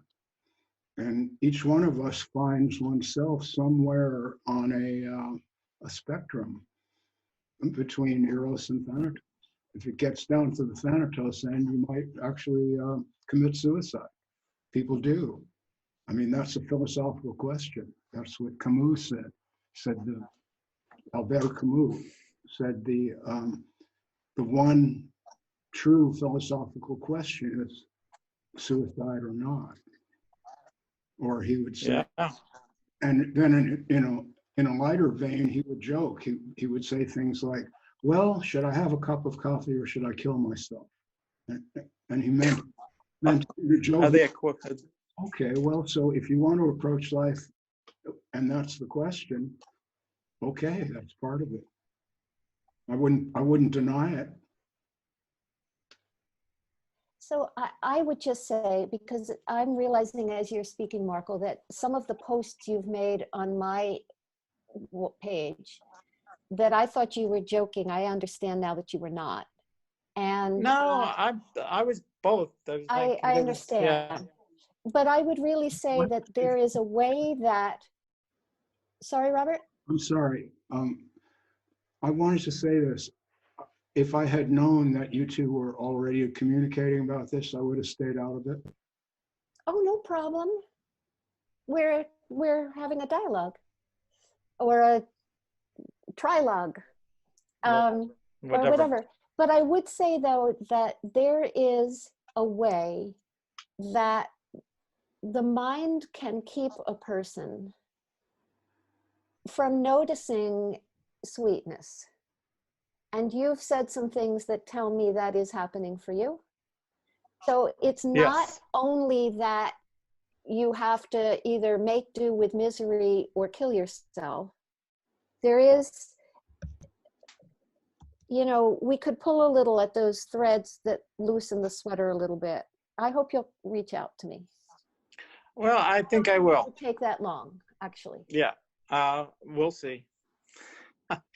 My last comment, though, just as an ironic thing here, and I'll stop, is that this whole sense of, you know, idealizing a teacher, and then you feel devastated when you see that they're how imperfect they are. I mean, that's like a super powerful life gift to like get betrayed and devastated like that. Maybe that's what you should do, is let people put you on a pedestal so that they can see you fall off and feel devastated and betrayed and see how naive they are, giving away their power. It's a thought that just doesn't sit well with me. Yeah, I mean, yeah. you know, it was a gift for me, for sure, but I can't. You can't, it's not you. All right. Well, I think I will hook up with you on the I hope so. 20-minute thing. I hope so. Thank you. I love you both. Thank you. Back at you. Thank you. Thank you. Great, Judy. I guess we're open to more questions or comments. I don't see any hands up. Do you, Judy? I think I see Dave Zuckerman. Yeah, I want to just interject something on the time aspect. You know, Einstein said that time is an illusion. And I agree, because all, you know, you look at when Robert had turned me on to the book by George Godot, it got down to a point where it talked about the Sumerian civilization in a brief passage, and I did some research on it and found out that the Sumerian civilization is credited. I've always looked at it very simply, and I cannot find anybody that can really, time is really doesn't exist. It's only dimensionalized in the mind. It's a linear aspect, but the present moment is completely vertical. I just want to say one thing, and I do see there's a question about this too. I want to say that time is an illusion. There's no indication of there's no proof that it exists. The now is an illusion. There's no proof that that exists. And really, what isn't an illusion? Is our present an illusion? Well, is it? Can you prove it? I can prove it through my existence. I know I exist. Okay, I know I exist. What are you using for that knowing? Presence. Do you see the circularity of that reasoning?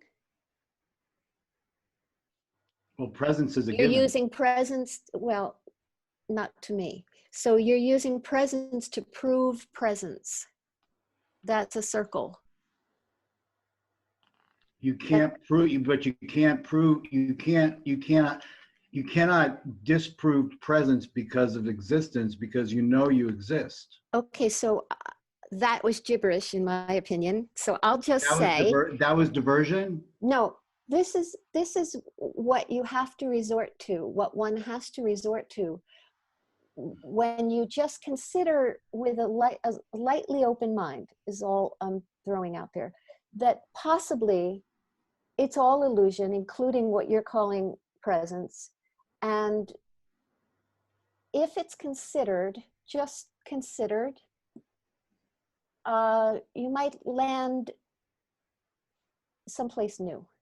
Well, I don't think presence is solid. In other words, I'm not, when I use Well, the word, I'm following Robert's lead here, Dave. I know I'm interrupting you. I'm not offering this as an opportunity to have a conversation about it. I'm just saying it's all an illusion, possibly.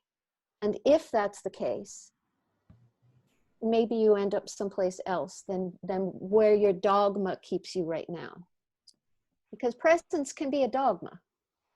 can be a what? A dogma, a religion, something set in stone that isn't actually set in stone.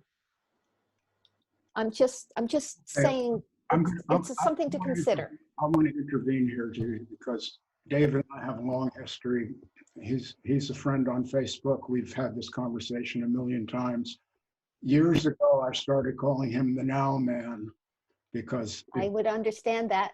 well, he's a one-trick pony, and I love him, but I don't want to have this conversation be about whether now exists or not. It's a waste of our time, in my opinion. Great. So Unfortunately, that wasn't where I was going, but I'll just drop it. David, there's no offense required, but we're not going to discuss that topic at this meeting. We're just not going to. It's a topic for when you have All good. a few All beers, good. few beers and a lot of time to kill. Then you can have that conversation. But here, 30 years sober, I don't think I'm going to drink a beer, but thanks. our time is limited. So what I want to do is give the next person a chance to interact with Judy. These kinds of conversations tend to gather like-minded people, but I'll just ask, just in case, is there anybody who's taken offense to something I've said or disagreed with something I've said, or anybody want to set me straight about something? Beautiful. That's beautiful. Good. What a good question. That's great. But it seems not. We're gonna next time, if we ever do this again, Robert, we'll have to go to Rick Archer's forum and gather attendees there. Or else So you could send me a nasty message and I'll reply in a nasty way, and then we'll have a whole controversy going on. That actually happened to me when the last book came out. Someone wrote a scathing review of it, and 1 stars, and this is trash and garbage. And then this whole thing somehow got played out on Facebook and became a cause celeb and everything. It's just amazing. oh my goodness. Yeah. Well, people may have thought that your self needed protecting.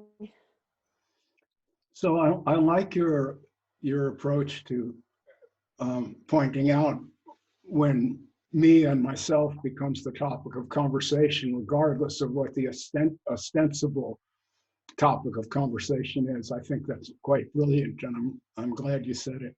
It's great. Thank you. And that's so.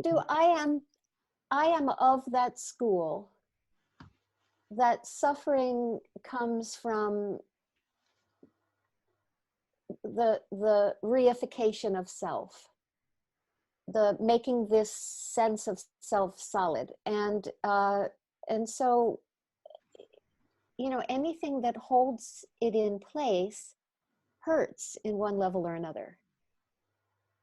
And that's essentially one of my doorways in. Mm-hmm. That's beautiful. I've said the same thing in writing many times. It's in both of my books.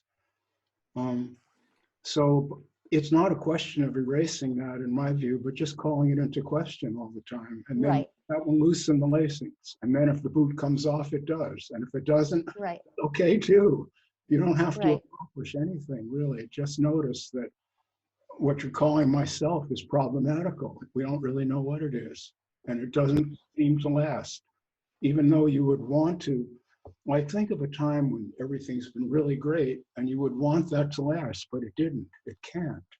Things are constantly shifting all the time from moment. And I think the thing that I call awake is not that things shift from month to month or week to week or day to day, but things shift from second to second. And it's like falling through space. If you really notice it, there's no stop to it. There's no landing zone. And so if we imagine that there's a landing zone, and we call that whatever the guru said it was, or whatever. I've forgotten your person you got involved with, Judy. That, Oh, Byron Katie. oh yeah, Byron Katie. Yeah. yeah, Byron Katie. Someone mentioned Byron Katie to me last year. I'd never really heard. I'd heard of the Byron Katie work, but I didn't know what it was. So I looked it up, and I just thought, this is nonsense, man. This is just so mental. It's amazing. You can't really talk yourself out of your feelings so easily. Please, it doesn't work that way. It can reroute perception. It can do that, and you can. That's how all these methods work. If someone is really dizzy and confused, and their head is spinning, which when I did therapy, a lot of people, when they first came into my office, their heads were spinning. I mean, they were not okay. They weren't here. So you have to get the head to stop spinning. So if you tell someone, sit here and gaze at the candle and meditate, that might be great. Except if you keep doing that, you'll become hypnotized. So all of these methods, in my view, are just a way to slow down and get off the trip for a moment. And maybe in that moment, you'll notice that you're really here.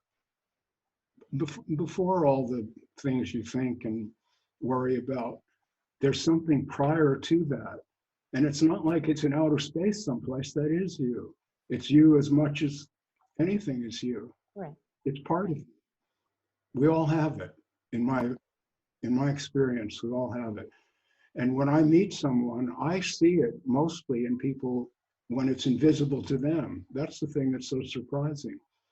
When I'm speaking with other people, I see that they're really awake, except they don't see that they're really awake. So, Right.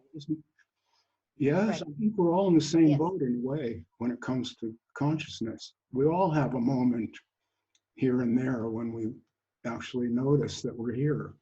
Hey, I'm here. So I think what happens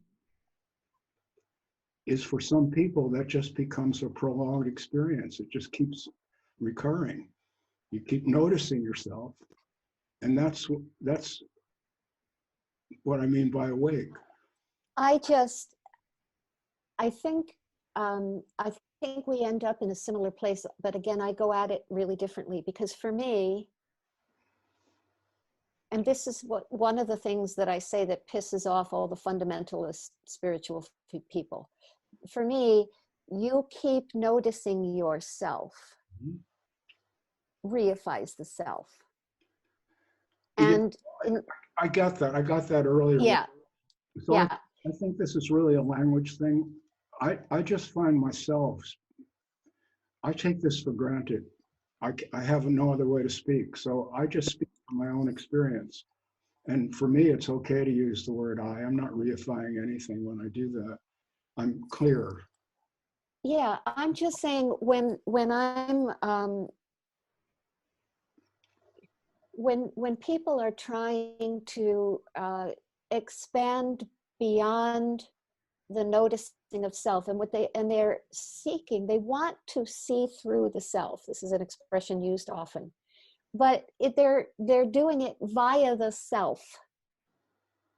So they don't see that you can't do it. You can't. Yeah, I got that. That's the paradox. If you trying will just reinforce the sense of self. Trying to get out of it means there's an I who has to try. But see, the I that I'm speaking about, there is an I say. A sense of I-ness exists. There's no point in denying it or trying to get out of it. This is just my view. I'm not trying to sell this to anyone. I'm only speaking about his personal confession. That I never is just what it thinks it is. And it never knows just what it thinks it knows.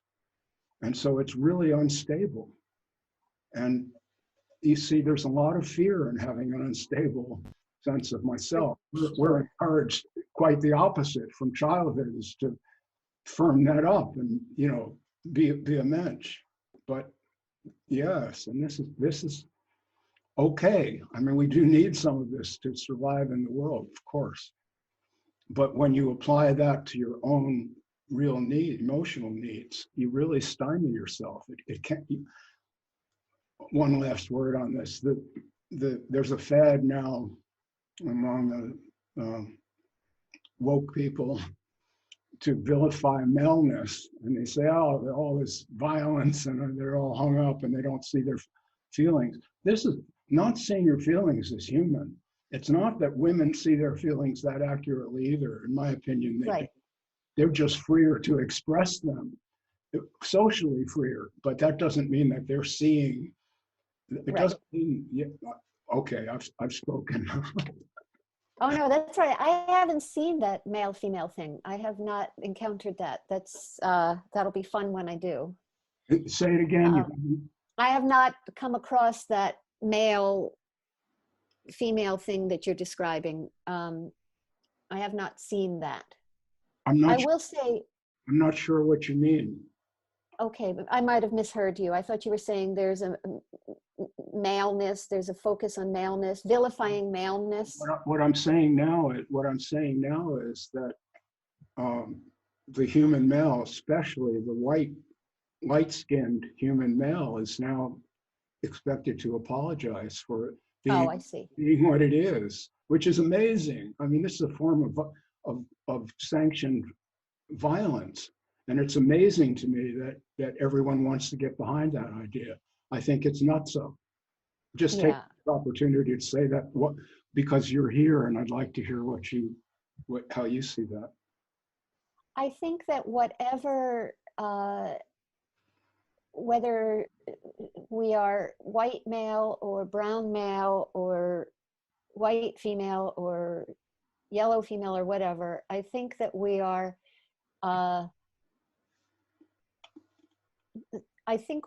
limited by the identity, limited by the attempt to continually prove what we are and what we aren't. Beautiful. Right, beautiful. So it's the identification that's being forced upon us, if I'm understanding you. Is that? And we're accepting it. We go with it. We agree. But yes. Okay, that's beautiful. Thank you so much for that. See, I'm going to say this. What I see in Judy is what I call an open mind. Not that she doesn't have her way of seeing the world, as she was saying, we're all seeing the world through filters. Some of us know that and some don't. If you know it, it might be a little easier to deal with all this, maybe. But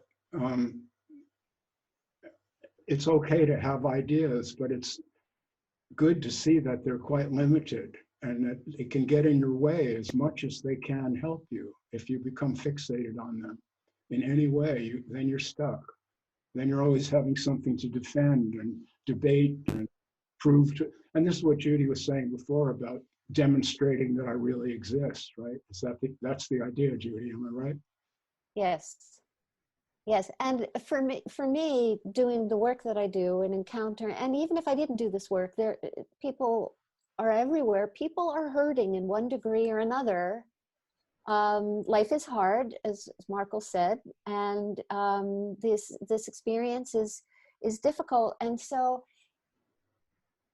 if we truly don't want to hurt, we need to do something different, and that requires an open mind. Otherwise, we're locked in to what we've always been doing, and there's no option but pain. Yeah. This is, by the way, this kind of statement is what the folks on Rick Archer's forum were psychoanalyzing me about, that I apparently live in a world of great pain.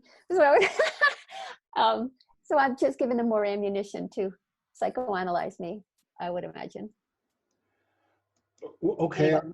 At this point, I want to, we've been at this for quite a while now. I'm enjoying it, but if there aren't more questions, we might think about approaching ending.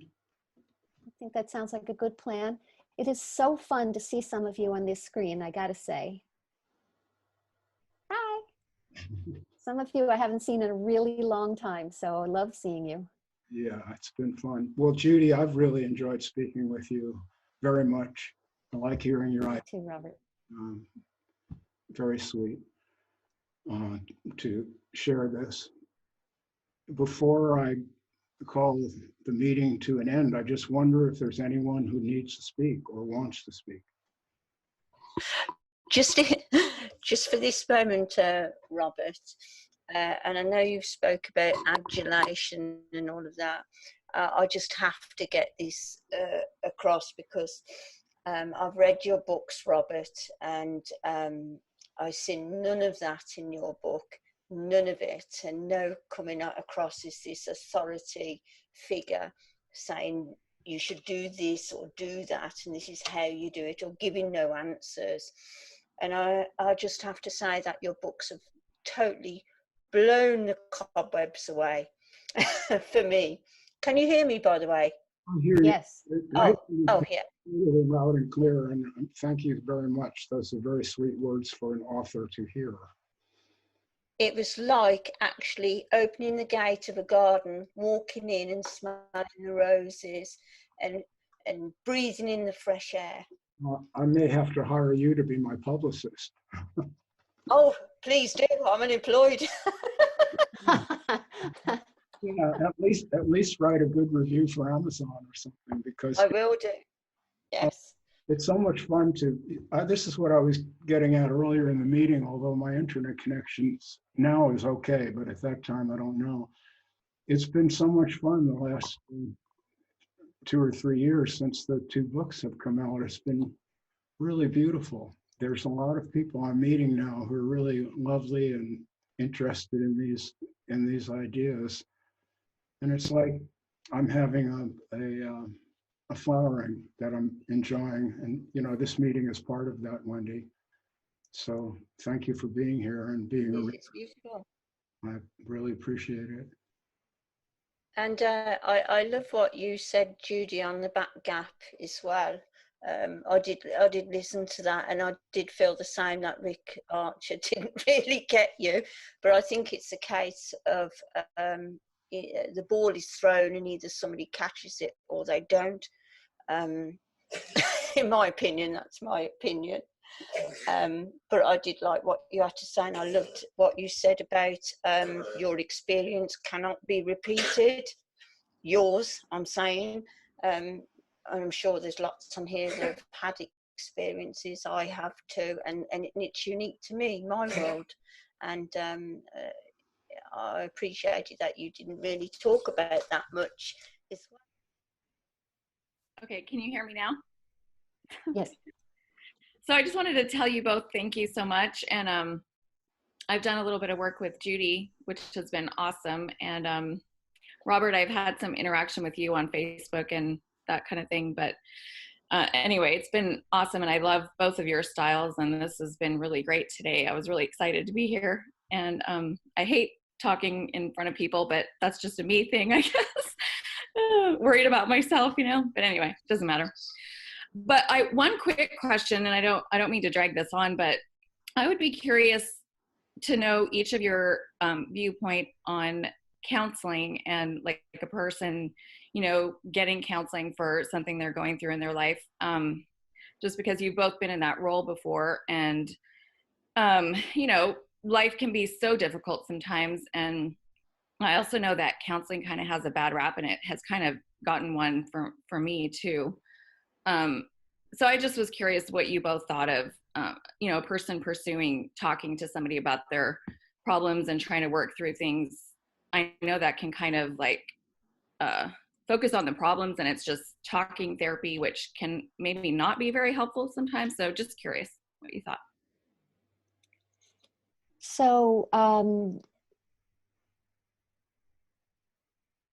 here's my sense on that. First of all, I'm sure many will disagree with me on this. I think for me, too much time or much time spent on what has already happened in the past, I think that has limited value myself. if you're talking about counseling for somebody to have somebody to talk to, I mean, who doesn't enjoy that? If we're talking about counseling as a way to validate oneself, there's nothing wrong with it. I'm not sure about, I'm not sure if people can get what they want that way. That being said, of course, there's nothing wrong with it. And if it makes people feel better, I say go for it. You know, but I don't know. I think that if it makes people feel better part is a big if, I think. Does that answer surprise you, Robert? You know, it's very hard to generalize, because if you get a good therapist, that could be a miracle. Somebody who really may not, you know, you mentioned talking about the past and how that could be less than optimal use of the time. Let's put it that way. That could be true, or it might not. I mean, someone might need to speak about some traumatic event for a year or two, and then, so, I mean, I did some long-term therapies with some people who had been very deeply injured, and it might take a while. So I don't do that anymore. I'm more like just an instantaneous hit, and you get it or you don't. So I'm not really doing the therapy. But if you get a bad therapist, you can end up a lot worse off. It's like back surgery or something. You get a good surgeon who does the job right, you're great. Otherwise, you might end up a lot worse off than you were before you had the surgery. And that's kind of scary, because it's hard to evaluate. So that's why people are moving away, I think, from therapy and more into self-help approaches. But if you have something in your life and it's really difficult to cope, I think therapy is probably a good approach. And so I would just toss in here that this is something that, this is a point of view about this particular subject that many people disagree with me about. Would not just be us. Many people disagree with me that we love to go on about our story. We love to talk about it. We love to sit with it. We love to explain what happened. We love our stories. And for me, there is a limited value in allowing that song to be sung indefinitely. Correct. That's my weird opinion. Oh, I don't think that's weird at all, Judy. We're probably just discussing how much time is endless. I mean, how much time is too much time. We may disagree, right. But all I meant to say was not that someone should go on talking about some trauma for 10 years or something. That's not the idea. But it's like mourning. It's like mourning a death. Some people can get over it pretty quick, and it's not that they don't care. They may care just as much as the person who grieves for 5 years, but they were just able to get through that. A traditional time, I think, is 1 year. People say you have a year to really grieve that, and then you're supposed to kind of snap to it. But a lot of that is really cultural, because there are cultures on Earth where there's 5 years of grieving and wearing black. So I think that therapy is good when it's about the individual, and there's no cookie cutter approach to any of it. And I think there aren't a lot of therapists, although there are many, but there a smaller proportion are willing to actually enter into that with someone. More of them want to have a treatment protocol, and they just lay that out in the way that they do. I think what I hear in Judy's work is that she engages people right where they are, and takes their words in the present and deconstructs them in a certain way. And I think that's a wonderful approach. It's beautiful. But it takes someone who's really committed and listens to everything that's being said. Otherwise, you have to really care. Otherwise, you can't do it. Am I right? That is absolutely true. yes, it takes a lot of attention. And I've been like in our conversations, because this is just autopilot for me, I just do it without even thinking. But I've been writing down your words or Markle's words, or so that I can enter via that language. But I guess, and I also just want to say that when I'm working with people in a counseling situation, that in my odd, granted, unusual approach, my feeling is that if people want to be heard and they want their story told, they don't want me, because I am going to take them someplace else. And so if they're attached to the story, I'm not the person for them. And I will interrupt that song frequently, which pisses people off. So does that answer your question, Lori? Okay. Krista has her hand up. Yes. So this has been such enlivening and delightful discussion. I have enjoyed it entirely. So my professional background is I'm a physical therapist and a lymphedema therapist. So in that profession, I work in oncology and chronic pain. And then I'm also a yoga therapist. So I deal a lot with people who are in story. And so also being a dancer, I'm the dancer. Can you comment, either one of you or both of you, on movement therapies and kind of getting, from your perspective, getting people out of their story? I don't know enough about it. I know it's out there, and I think anything that reroutes, yay. And if movement can do that, great. I think the sensory sensation can do that. Just perceiving in a different way. If movement does that, great. I just don't know enough. I wouldn't be able to do it because it's alien to me. So I have to work through language in the mind and people's daily situations. But if that works, you know, yay. Yeah. Do you have any thoughts on that, Robert? Oh, well, when you say get someone out of their story, then the way I hear that is that there's something about the story that's kind of sick. And maybe it's some attachment to the way things should have been, or why is this happening to me? Is that the kind of thing you mean, Krista? Yeah, so a lot of times I find that people are either in rehearsing for the future or rehashing the past. And I use breath a lot and movement as a yoga therapist and also a physical therapist to sort of help them reconnect with their body, to bring them out of their pain or out of their mind, because that's where they tend to sit, or that's where they tend to be. Yeah. So well, you're describing a form of meditation. You know, I mean, this is what for some people, that is their meditation. That's, you know, Yes. bring the attention to the breath and et cetera. body. It's a form of presence or noticing presence. And again, yay, if it works for them. Your thought, Robert, I interrupted you. I'm sorry. Oh, no, not a problem.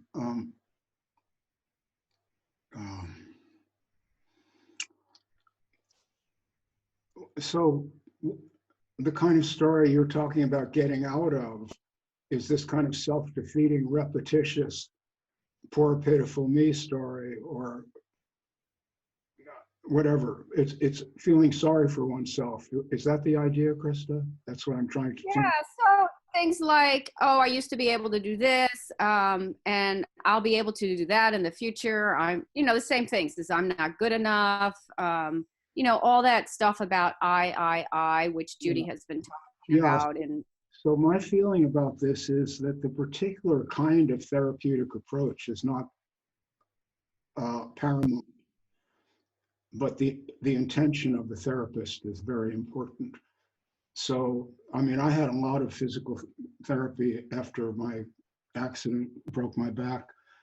And I'm working with a massage therapist twice a week now. And we have these conversations while she's working on me. And some of them have some very sage advice from her embodied into them. So I don't know whether the best thing is that we're in contact and she has her hands on my body and is touching me in ways that are sometimes painful, but also can feel very pleasant. And she's talking. Some of the things that she said were really great. Like, I'll tell you one that seems counterintuitive, but I loved it. She said, "It's okay to be old, Robert." That really helped. Now, that really fucking helped me. I've got to tell you, it was one of the best things I heard for a long time. She was telling me, you don't really need to 100% heal this. You just need to be okay. And she was so right. That's very Great. Now, so it's the intention, it's what you bring to the work. And if I'm still not hearing you, my internet connection's bad right now. No, he's just unmuted now. Go ahead. I think I'm unmuted, correct? Yes. Okay, so I'm a long-time practitioner of traditional Tai Chi, studied for several decades, taught. And so Tai Chi can be a movement, a flow that provides some temporary meditative quality, some temporary relief to one's anxiety at the moment. But it's been my experience working with a lot of people that it's just a temporary experience. There's a lot of very accomplished Tai Chi practitioners that outside of the world of Tai Chi, they don't exude much understanding or wisdom, a lot of neuroses, a lot of issues. And it seems like the deep work that we're talking about today, the understanding of the nature of one's mind and life, the nature of one's story, the nature of the suffering that is possible and all that, it doesn't get relieved so much through the movement. It's been my experience, it's just some temporary relief. I've studied with some very Chinese Tai Chi masters, and outside of the world of Tai Chi, they're just as neurotic and perhaps belligerent as anybody. I have a question for you, Howard. Since you have that Tai Chi technology and can use it, presumably whenever you like, but it's not effective in the lasting sense, have you found anything that is effective in a lasting sense? Yes. One is the exploration and the inquiry with people like you and Judy and others on this site, how that initiates reflection, and also meditation. Meditation in the sense of not so much trying to attain a meditative state to finally get to enlightenment, but meditation in a sense of it sensitizes my whole organism, my body and my mind, and that allows me to learn more at the deeper levels when I have that sensitive quality that meditation allows to happen more easily. Because the world moves so fast, everything's moving so fast, and sitting down quietly allows me to see things a little more clear. Mm-hmm. You want to comment, Judy?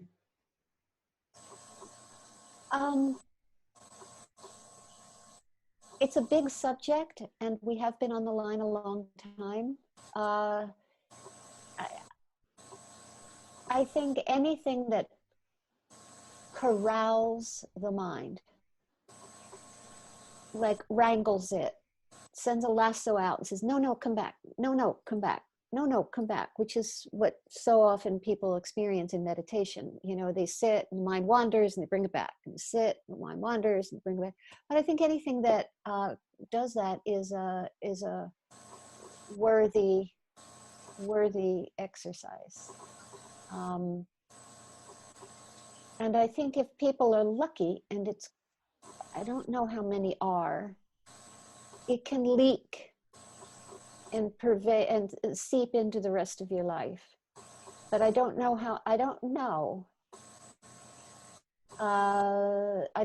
often that happens. I know how often it's claimed to happen, but I'm not sure I don't know how often it actually does. But yeah, it's anything that enters in a different way is a great thing. So that we're not just slaves to the daily, what'll I do tomorrow and what happened to me yesterday was awful kind of life. If that answers your question. Anything further? I think we should ask Amy if her dog has any questions. So cute. Yes, Rafiki, what do you have to say? Thank you so much. Really enjoyed listening. Hi, Amy. How are you doing? Amy, a friend right here in Los Santos, and that's her new pup. Oh, sweet. What a beautiful little thing. Mm-hmm. Well, I guess we are going to end this, Judy. It's just been a downright pleasure. It truly has. And back at you, same. Great, Judy, and I'm sure we'll be in touch soon. I hope so. Great seeing you guys, really. Loved it. Yeah, love to you all.